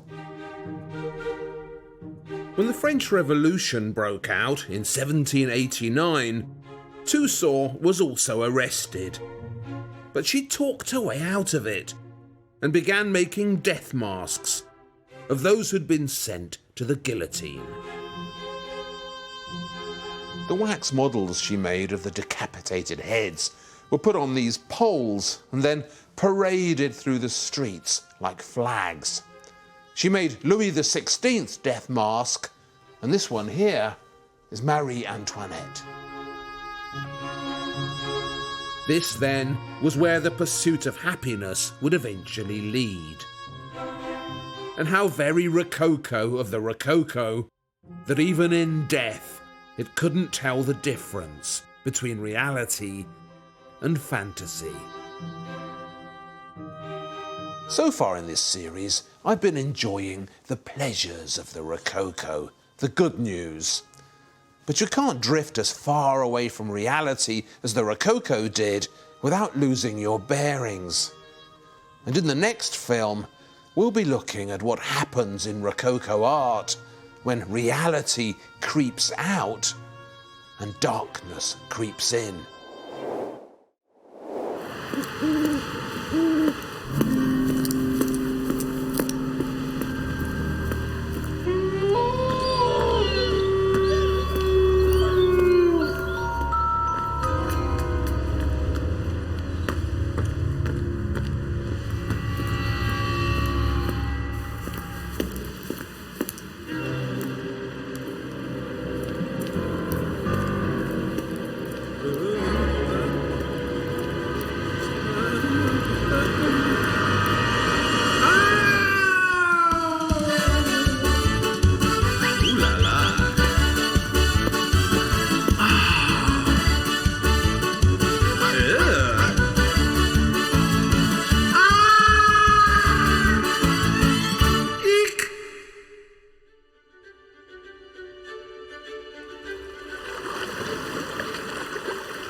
So far in this series, we've concentrated on the good news from the Rococo. Travel, pleasure, the pursuit of happiness. Although it lasted most of the 18th century, the Rococo was art's happy hour, when much fun was had by many. Unfortunately, there's a downside. When you spend as much energy as the Rococo did running away from reality, there comes a time when unreality becomes the norm, when common sense gives way to madness and the darkness sets in. And that's what this film is about, the madness of the Rococo, the monsters that crawl out of the dark when reason has had too much to drink and the artistic imagination goes on the prowl. We're going to see some very queer things in this film. Goya, for instance. Was there ever an artist who explored the dark more energetically than Goya? Or Messerschmidt, Franz Xavier Messerschmidt from Austria. What kind of a sculptor in what kind of an age produces art like this? And then there's Longhi. Ah yes, Longhi, observer-in-chief of Venetian decadence, who looked beneath the mask and found another mask. So all that's coming up as we explore Rococo's dark side. But first, we're going to Britain, where the madness flourished particularly fiercely, and where some very strange people made some very strange appearances in some very strange art. Allow me to introduce you to Sir Francis Dashwood, libertine, fantasist, and inveterate Rococo dresser-up. This, believe it or not, is Dashwood too, in his guise as a Turkish sultan. And here he is again as the Pope, worshipping a topless goddess. But the maddest of these mad Rococo depictions of Sir Francis Dashwood is surely this one, painted by William Hogarth. Dashwood as a monk, pretending to be St. Francis of Assisi. In most countries, a man like this would be arrested and put into a mental home. But in Rococo Britain, he was encouraged to enter politics, held several important government posts, and eventually became Chancellor of the Exchequer. Dashwood's career has a familiar ring to it. He went to Eton, painted here by Canaletto, where he made his important political friendships. He was a Tory, and in his younger days, before he became Chancellor of the Exchequer, Dashwood was a keen member of various drinking clubs, including the most notorious of them all, the Hellfire Club.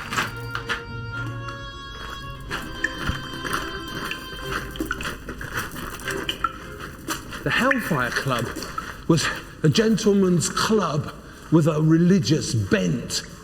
Its members, who included many of the leading politicians of the time, dressed up as monks, and they called themselves Brother.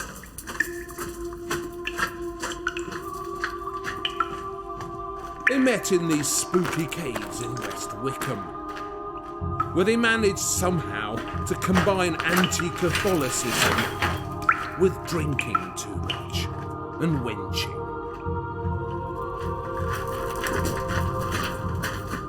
No one knows for sure what the Hellfire Club got up to down here.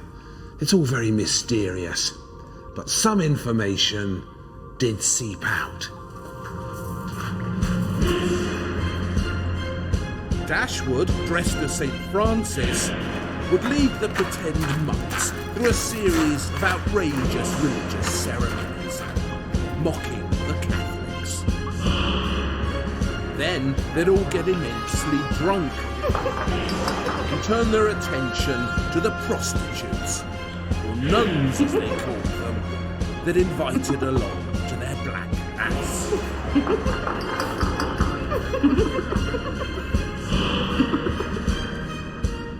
So here we are, slap in the middle of the so-called Enlightenment. Yet here is half the government dressed up as monks, drinking themselves stupid and chasing after pretend nuns in a cave. That's why I love the Rococo. It's completely potty. According to rumours, Hogarth was also a member of the Hellfire Club. He was definitely associated with it in some way. And in this very strange portrait of Dashwood as St. Francis, Hogarth shows the Chancellor of the Exchequer worshipping a crucified Venus. Instead of a Bible, he's reading a pornographic novel. And the fruit at his feet has taken a naughty form and looks like a woman's buttocks. Hogarth, who's usually thought of as the first truly great British painter, and who looked more like his pug than his pug did, was another Rococo frequenter of drinking clubs.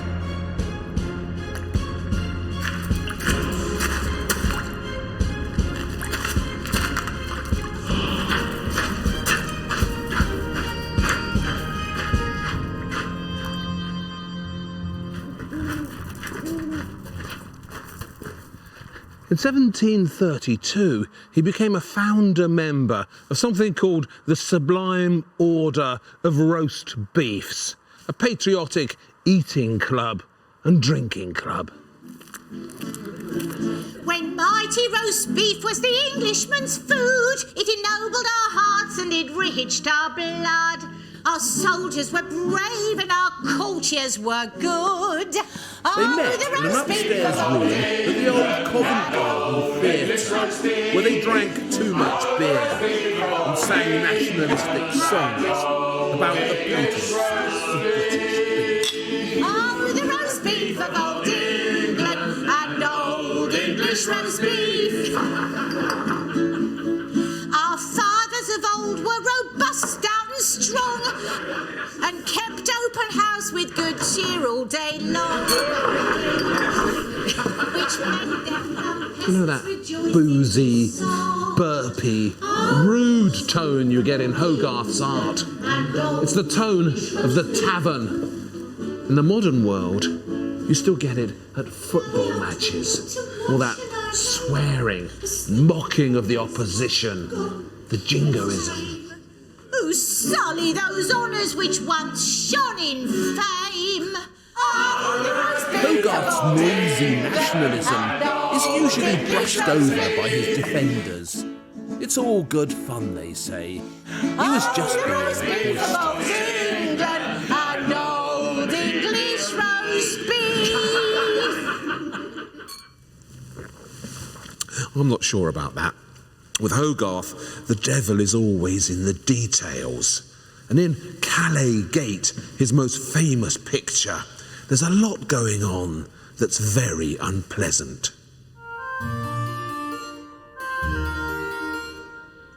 Calais Gate, or the roast beef of Old England as it's properly called, shows a busy French street, with Hogarth himself lurking in the crowd. You can actually see him there in the picture, about to be arrested, and all this is based on a real event. In 1748, Hogarth went over to Calais. And while sketching the city gates, he was detained as a spy by the French police. This infuriated him immensely. And as soon as he got back to London, he got his revenge by painting this picture. Now, the city walls were part of Calais' defences, and the British had only just finished their war with the French. So drawing the city defences at such a time was very foolish. Of course he was going to get arrested.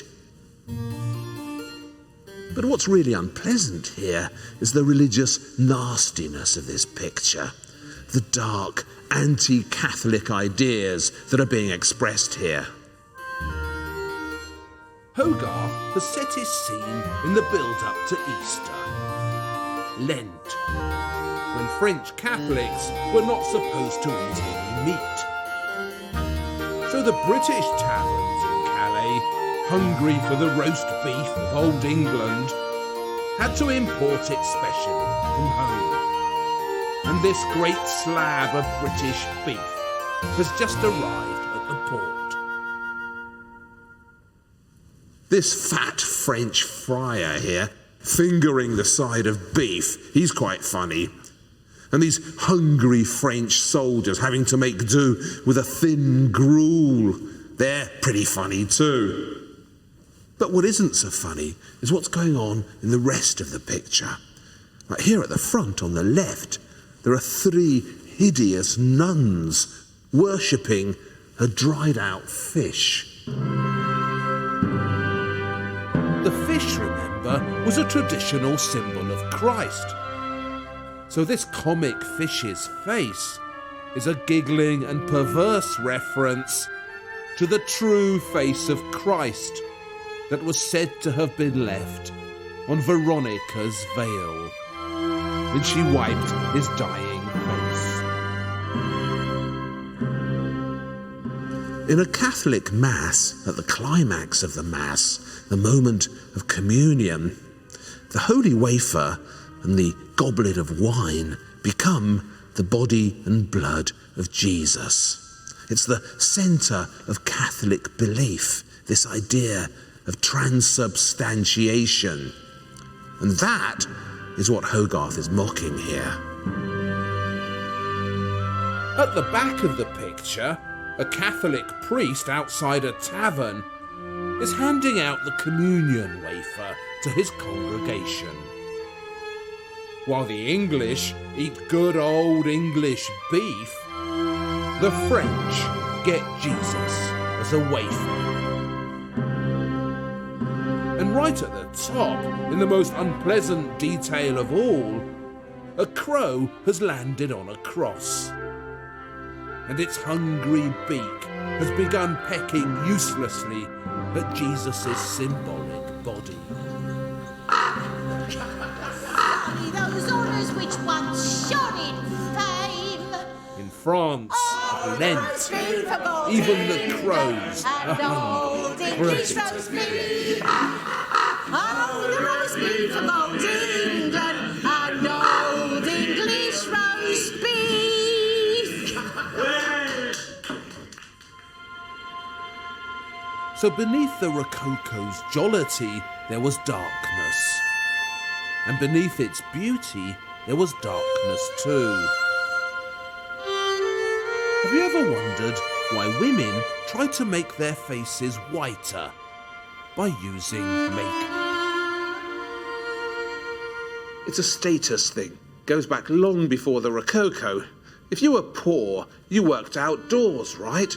So you got suntanned. And the moment somebody saw you, they knew you were poor. With paleness, the opposite was true. If you were pale, you stayed indoors, enjoying your leisure. So your skin was white, a condition that found particular favour in the Rococo. It wasn't just the women either. There were plenty of Michael Jacksons out there as well, trying desperately to look less dark than they were. But it was the women who really suffered, and among whom the fiercest tragedies were enacted. See this mirror, a beautiful Georgian mirror made by William Linnell in 1759. This mirror used to belong to a famous Rococo beauty called Maria Gunning. Maria Gunning came from Ireland. Her family was poor, so she became an actress and wowed them with her looks. First in Dublin and then in London. She arrived in London in 1751. She was 18 and quickly became the Angelina Jolie of her times, a celebrity actress famed for her beauty. When Maria went by in her carriage, crowds would line the streets in the hope of glimpsing her. She got so famous, her shoemaker began charging people sixpence just to see her shoes.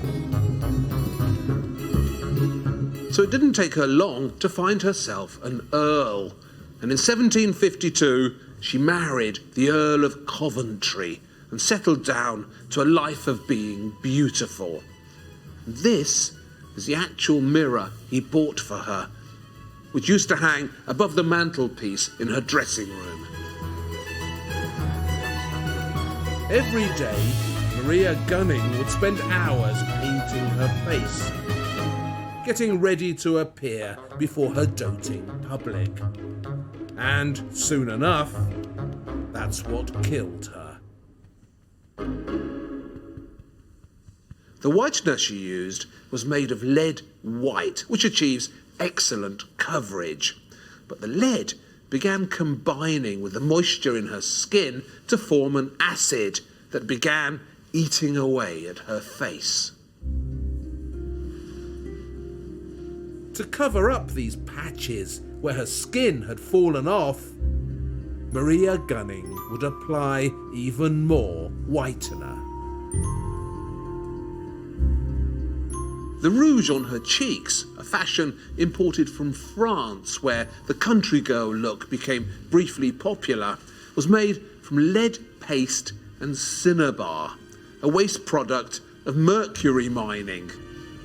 So rouge gave you lead poisoning and mercury poisoning.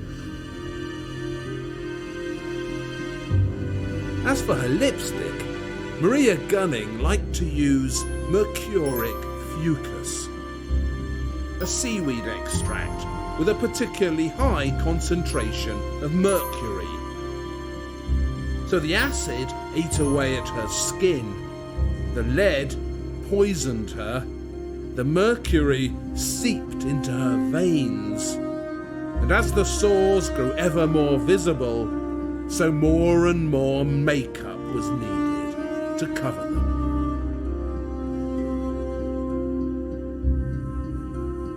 She died at the age of 27 and spent her final year in a darkened room where no one could see her. This lovely George II giltwood overmantel mirror, given to her by her husband, with its exuberant acanthus scrolls and its brimming basket of flowers, would have seen all this. And the poor mirror must have thought to itself, human beings, eh? You couldn't make them up.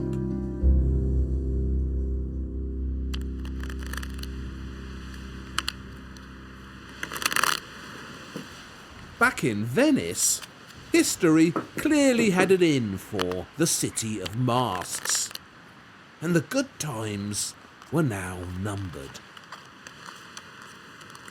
The pesky Dutch and English had stolen the most important trade routes, and Venice was no longer the gateway to the east. Its naval power had crumbled, so as we saw in film 1, the one about travel, Rococo Venice needed to reinvent itself as a tourist trap.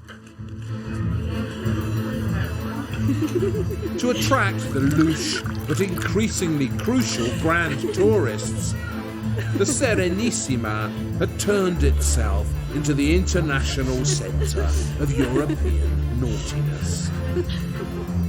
If drinking was your vice, or gambling, or chasing after women and men, then Venice was the place for you. The best time to go was, of course, carnival time, when you could wear a mask and be as decadent as you wanted. No one knew who you were. Fortunately for us, to record this immense social naughtiness, Venice managed to produce one more great painter. He was born Pier Antonio Falca, but we know him better by his Rococo stage name, Pietro Longhi.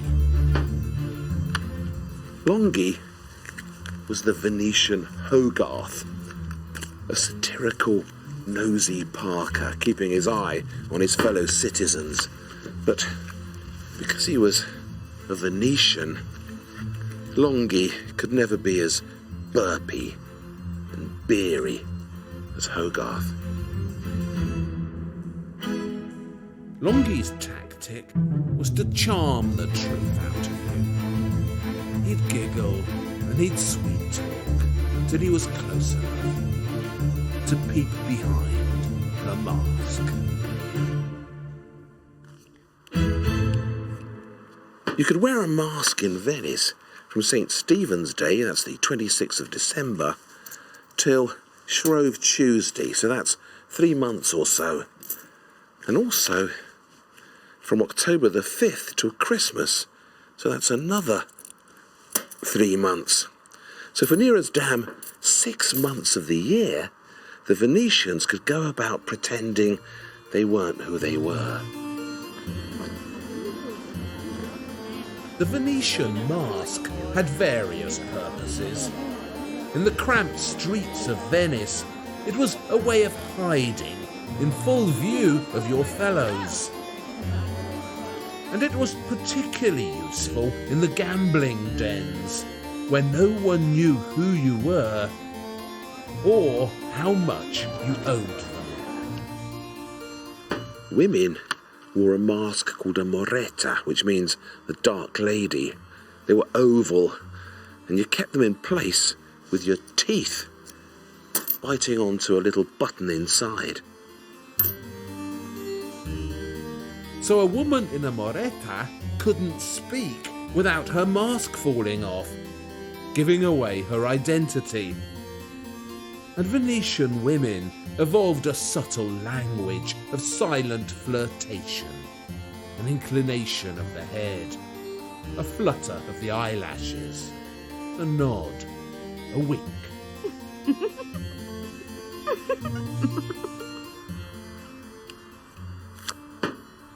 The men, meanwhile, wore a white mask called a bauta, shaped like a face, except for the bottom, which stuck out like a projecting chin, so you could eat and drink and gossip while wearing it. The Venetian bauta wasn't just worn at carnival time. It had a political role too. Venetian nobles wore them at important decision-making events, so they could cast their votes anonymously. But the chief role of the mask was to hide the darkness within. Venetian society had grown decadent and rotten, and it didn't want everyone to know. This interesting Longhi painting, called The Charlatan, shows a phony doctor flogging his wares at carnival time in the dark arcades of the Doge's palace.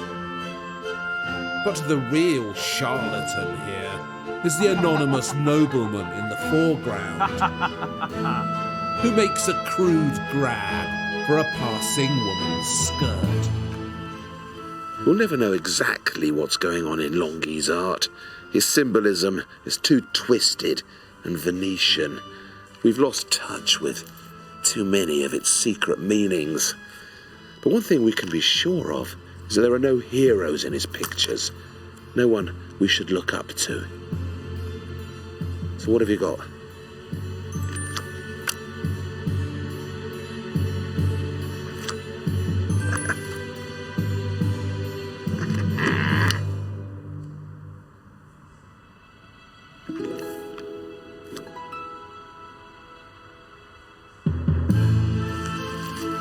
In Longhi's art, the corrupt, the flighty, the ridiculous have elbowed out the gods and the heroes and grabbed the leading roles. In Rococo Venice, it wasn't the meek who inherited the earth, but the schemers, the mountebanks, the charlatans.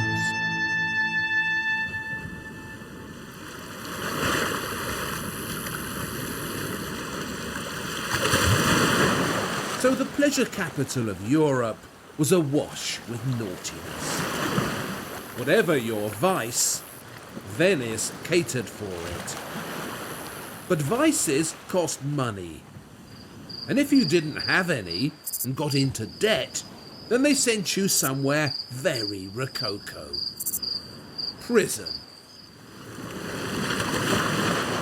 The prison island of Santo Stefano. A busy Rococo location with a hellish history. The Italians have been sending people to Santo Stefano since Roman times. Nero's wife, Octavia, was exiled here. A couple of 1,000 years later, this is where Mussolini sent his political prisoners. But it got really interesting in Rococo times, when Santo Stefano led the way in prison architecture. Prisons played a huge part in the Rococo. They were crucial in literature, for instance. Casanova, that archetypal Rococo seducer, was in and out of prison, and his life story is full of prison escapades. The Marquis de Sade was another one, an archetypal Rococo rogue who did all his best work locked up.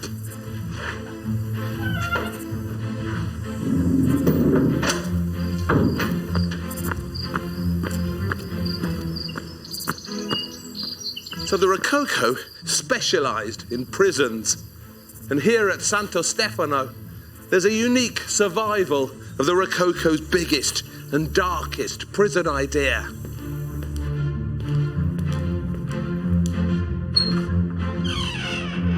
You must have heard of Jeremy Bentham. He's one of the Rococo's weirdest presences. And he's still with us. Or at least bits of him are. Bentham left his corpse to University College, London. And every day, his Rococo skeleton goes on display, encased in a pretend body, stuffed with horsehair. As for his head, well, they keep that in a box, and it only gets taken out on special occasions.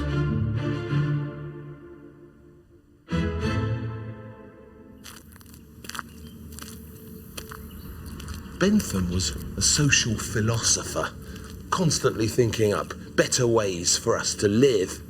And he invented a new way of thinking called utilitarianism.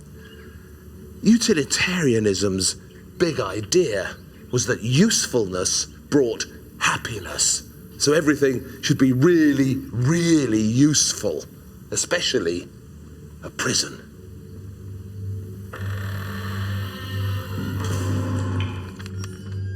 According to Bentham, the greatest happiness of the greatest number was the measure of right and wrong. So whatever made a prison work best, that's what you need to do.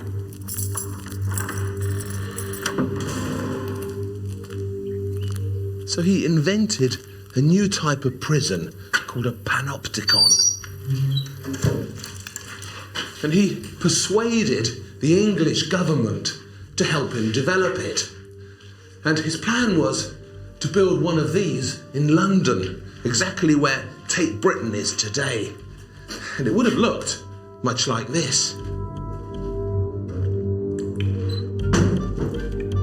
The panopticon was round, and its big idea was that the prisoners on the perimeter could be spied on constantly by the guards watching them from the centre.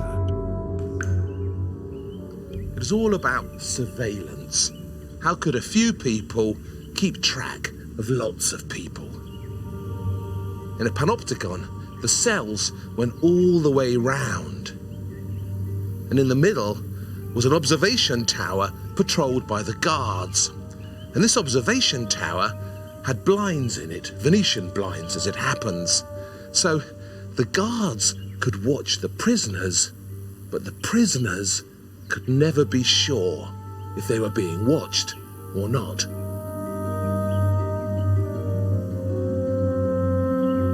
It's a very sinister idea. What Bentham was trying to engineer with his Rococo panopticon was a situation in which the prisoners controlled themselves. In their imaginations, they always believed they were being watched, so they could never feel unwatched. And of course, Bentham was right. The modern world is being invented here, and its sophisticated surveillance. With the CCTV camera, the building doesn't have to be round anymore.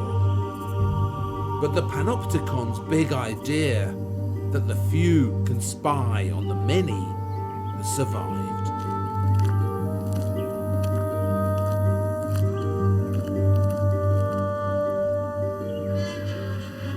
Once he'd invented his panopticon, Bentham wanted to expand its use. Hospitals could be based on this model, he said. Madhouses. And even schools. So as the Rococo slipped ever deeper into the blackness of its own ending, the craziness of Jeremy Bentham's daft ideas ceased slowly to appear so crazy, and began to look more and more like the norm.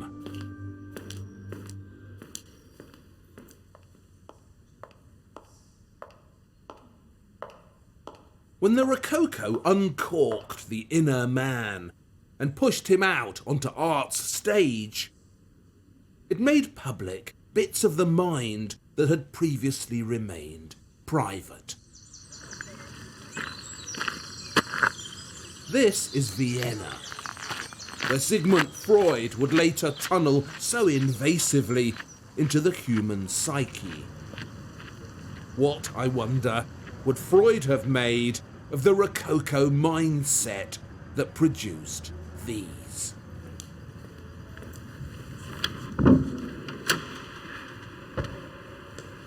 These were made by the Viennese sculptor Franz Xaver Messerschmidt. And I know this is the Rococo, and that all sorts of private fears and desires came bubbling up from the inner man, but still, they're particularly creepy, aren't they?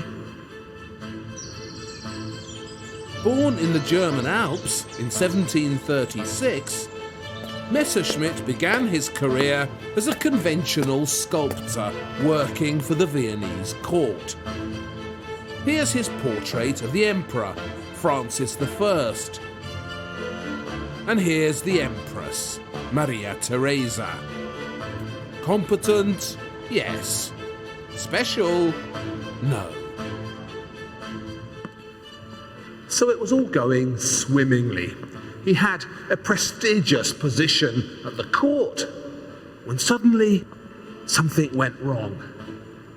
In about 1770, Messerschmidt began having hallucinations and bouts of paranoia, and for no discernible reason, he began making these. In 1774, he applied for a professor's job at the Vienna Academy of Art and was turned down. Messerschmidt, they said, was suffering from confusion ahead.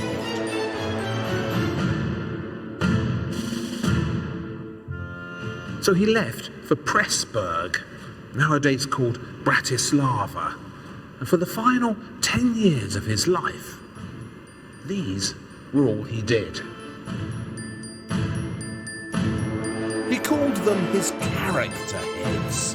Some were sculpted from marble, others cast from lead.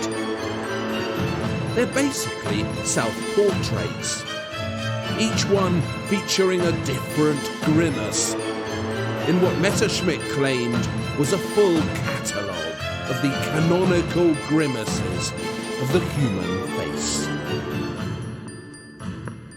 In 1781, a German writer called Friedrich Nicolai visited Messerschmidt in his studio.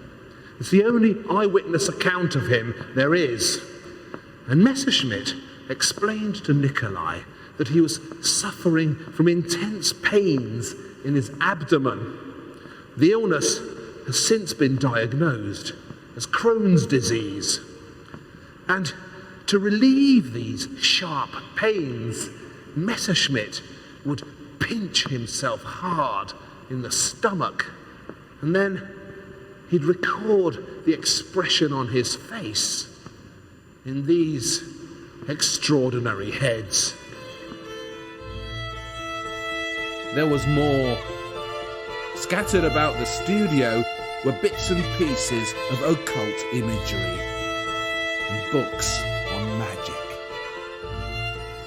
Messerschmidt told Nicolai he was a follower of Hermes Trismegistus, the ancient occult god whose name has given us the modern adjective hermetic. According to Hermes Trismegistus, our duty on earth is to pursue a universal balance. As above, so below, was his doctrine. Unfortunately, Messerschmidt's sculptures had angered the spirit of proportion, an ancient being who protected these occult secrets. And so angry was the spirit of proportion with Messerschmidt for making these that he began visiting him at night and subjecting him to terrible tortures. This particular head, the beak it's called, is a record of one of these ghastly nights, and of what happened in the mind of Franz Xaver Messerschmidt when the spirit of proportion commenced his torture. Only the Rococo could have come up with an artistic storyline like this one.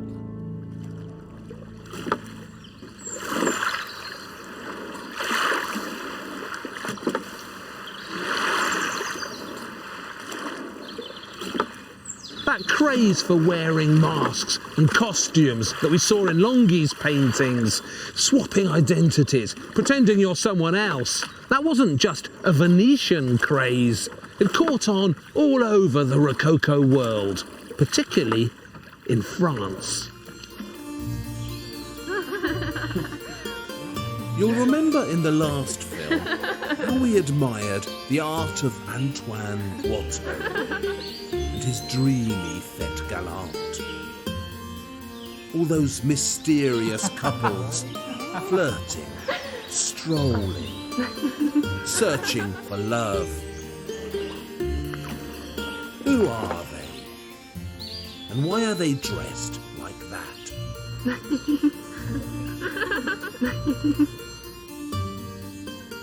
You should recognise him. He's Harlequin, and he appears in lots of Watteau paintings. And so does he. Piero. And they're all characters from the Commedia dell'arte. The Commedia dell'arte was a type of travelling theatre, originally from Italy, which toured Rococo Europe, mounting spontaneous, on-the-spot entertainments. They'd turn up at your village and put on a show, like fairs today or the circus. And the main characters were always the same, Harlequin, Piero. But the stories were constantly changing, improvised specially for the day. The usual explanation for the presence of these Commedia dell'arte characters in Watteau's art is that they're part of the Rococo's escape from reality. A symbolic blurring of the divide between real life and the theatre. There's definitely some of that going on. Watteau's art raises intriguing questions about the nature of reality and all that. But I think the reason why the people in his pictures are wearing all these mixed-up costumes is much simpler. They're attending a fancy dress ball. Masquerades were all the rage in Rococo France.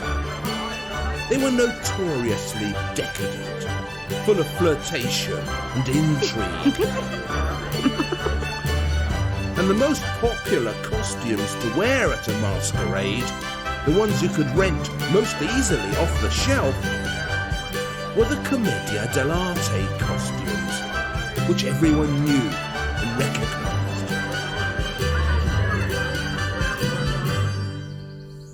If you were going to a fancy dress ball in the Rococo era, you hired a Commedia dell'arte costume. And they were still popular a few centuries later. As Bertie Wooster puts it in Right Ho Jeeves by P.G. Wodehouse, for costume parties, every well-bred Englishman dresses as Piero. One Watteau painting in particular, his masterpiece, I think, pokes about so interestingly in the deeper meanings of this Rococo identity swapping. A gangly young man in a Piero costume stands before us, looking nervous. The costume doesn't fit properly. It's too big for him. Like an off-the-peg morning suit, hired cheaply for a wedding. In Commedia dell'arte shows, Piero, the sad clown, is always chasing after the beautiful Columbine. But she prefers the dashing Harlequin. You know how women always go for the bad boys. So she rejects poor Piero over and over and over again. Unlucky in love, unlucky in everything. Watteau's Piero is so palpably human and vulnerable. Yes, he's had a go at being someone else in his ill-fitting costume, but he's not very good at it, is he? This isn't humanity disguised, it's humanity revealed. What we've got here, and this is so brilliant, is a painter who's using costumes not to escape reality, but to confront it. These days, the sad clown has become a bit of a cliché. But the Rococo invented him, and Watteau's Piero was the first and greatest of them.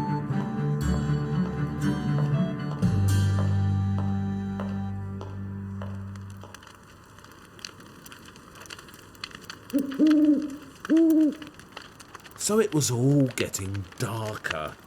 All over Europe, the naysayers were taking over art, dredging up the black stuff from their imaginations. And the loudest nose could be heard in Spain, when the incomparable Goya turned up on the front line of art. Every now and then, an artist comes along who doesn't just do things differently, but who actually tears up the rule book, reinvents what art can and should do. Goya was one of those.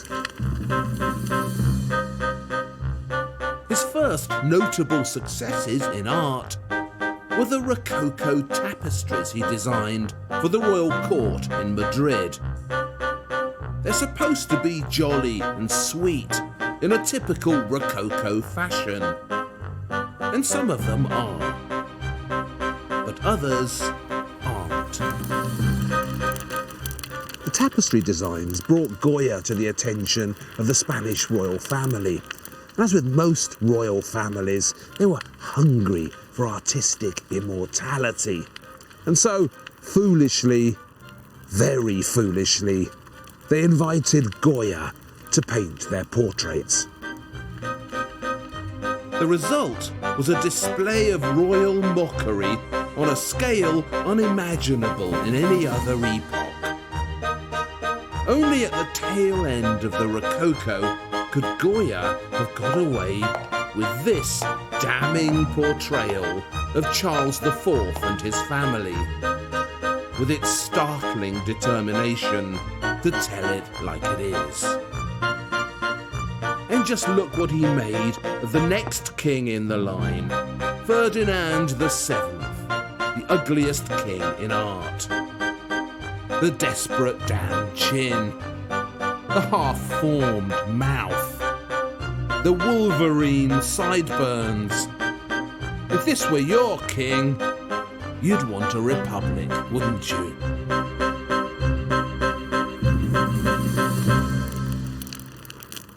Goya was born without the flattery gene. He was incapable of diplomacy. And when he looked at the world around him and saw stupidity, evil, darkness, he just couldn't help himself. He had to point it out to us. In his private paintings, the ones he made for himself, it all comes tumbling out. Here's the Casa de Locos, the madhouse. A terrifying stone jail where the crazies have taken over. And all manner of unmentionable acts are performed in the dark. Here's the Inquisition.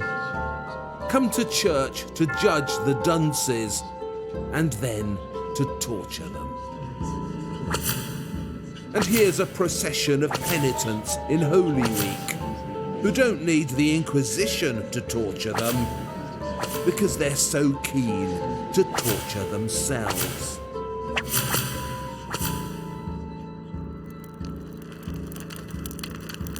That's Goya there, asleep, slumped over his desk, with all these monsters pouring out of his head. The sleep of reason produces monsters is written on the desk.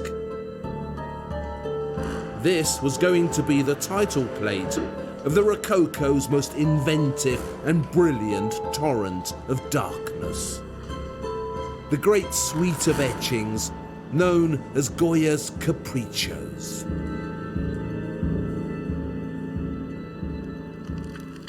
The original copper plates from which these etchings were made are now found in the Academy of San Fernando in Madrid. If you get a chance to see them, take it, because they bring you so close to Goya. The Capriccios are always exciting, but they're particularly exciting when you press your nose against them and savour the beautiful scratchings of Goya's burin. This is graphic art of spectacular freedom and wildness.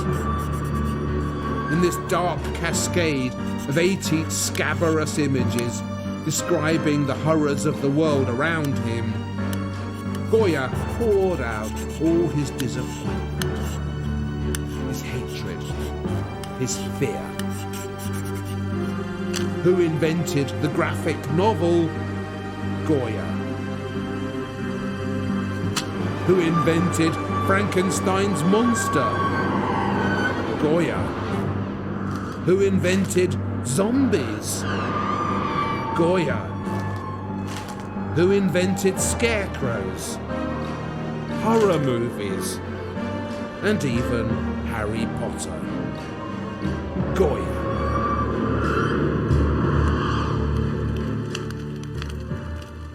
Pretty much every contemporary darkness you can name is prefigured in the capriccios. They're astonishingly prescient. And Goya knew all this about the monsters produced by the sleep of reason because they were his monsters too. Under the strain of all this brilliant invention, his remarkable mind began to buckle. First, he started going deaf. Then the panic attacks began. Soon, his own private horror climaxed in a nervous breakdown. On the walls of his house outside Madrid, he began painting his famous black paintings and surrounding himself with their horror. The witches and monsters were no longer a dream. They were there, moved into his house and living on his walls.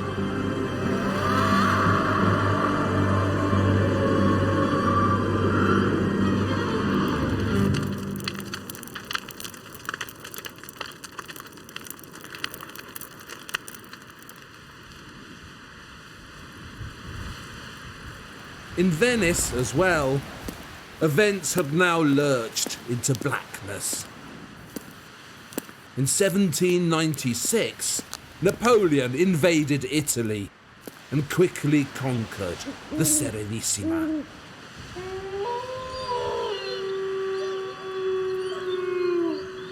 The Venetian Republic, which had lasted for 1,000 years, was abruptly terminated. Napoleon carted off some of Venice's greatest art treasures to Paris as war booty. 1,000 years of history snuffed out just like that. So for politics, these were terrible times. But for art, they were really interesting. This is the Carezonico, Venice's official museum of the 18th century. And those are the only two Canalettos in Venice. Grim ones from his early days. But that's not what we're here for. We're here for this. Now that is a strange fresco, right? It was painted by Domenico Tiepolo, son of the great Giambattista. If you remember in film 1, there was that magnificent staircase in Würzburg, painted by Tiepolo Senior. And remember the two portraits in the corner, Giambattista Tiepolo on the left, and on the right, his son Domenico, who assisted him. Tiepolo Jr., Domenico Tiepolo, was a really interesting painter too. But while his father was alive, no one was going to notice him. Poor Domenico was fated to spend most of his career in his father's shadow. It was only when Tiepolo Senior died in 1770 that Domenico came into his own. These strange frescoes were painted for the Tiepolo family house, the Villa Zianigo on the mainland, and they were done for his own amusement, privately. And that's what makes them so telling. This one here was in the entrance hall. Imagine, you walk into the Tiepolo family house and all these people turn their back on you. Why? Because they'd prefer to look at the magic lantern show taking place in the background. In Napoleon's Venice, amusement was what the crowd craved, not art. So that was the entrance hall, but look what Tiepolo Jr. painted at the back of the house. A room full of pulcinellas. Pulcinella was another character in the Commedia dell'arte, a hunchback with a big nose, whose deceitfulness was legendary. This has to be one of the most inventive and outrageous fresco cycles in the whole of Italian art. All these pulcinellas haven't just visited the room, they've overrun it.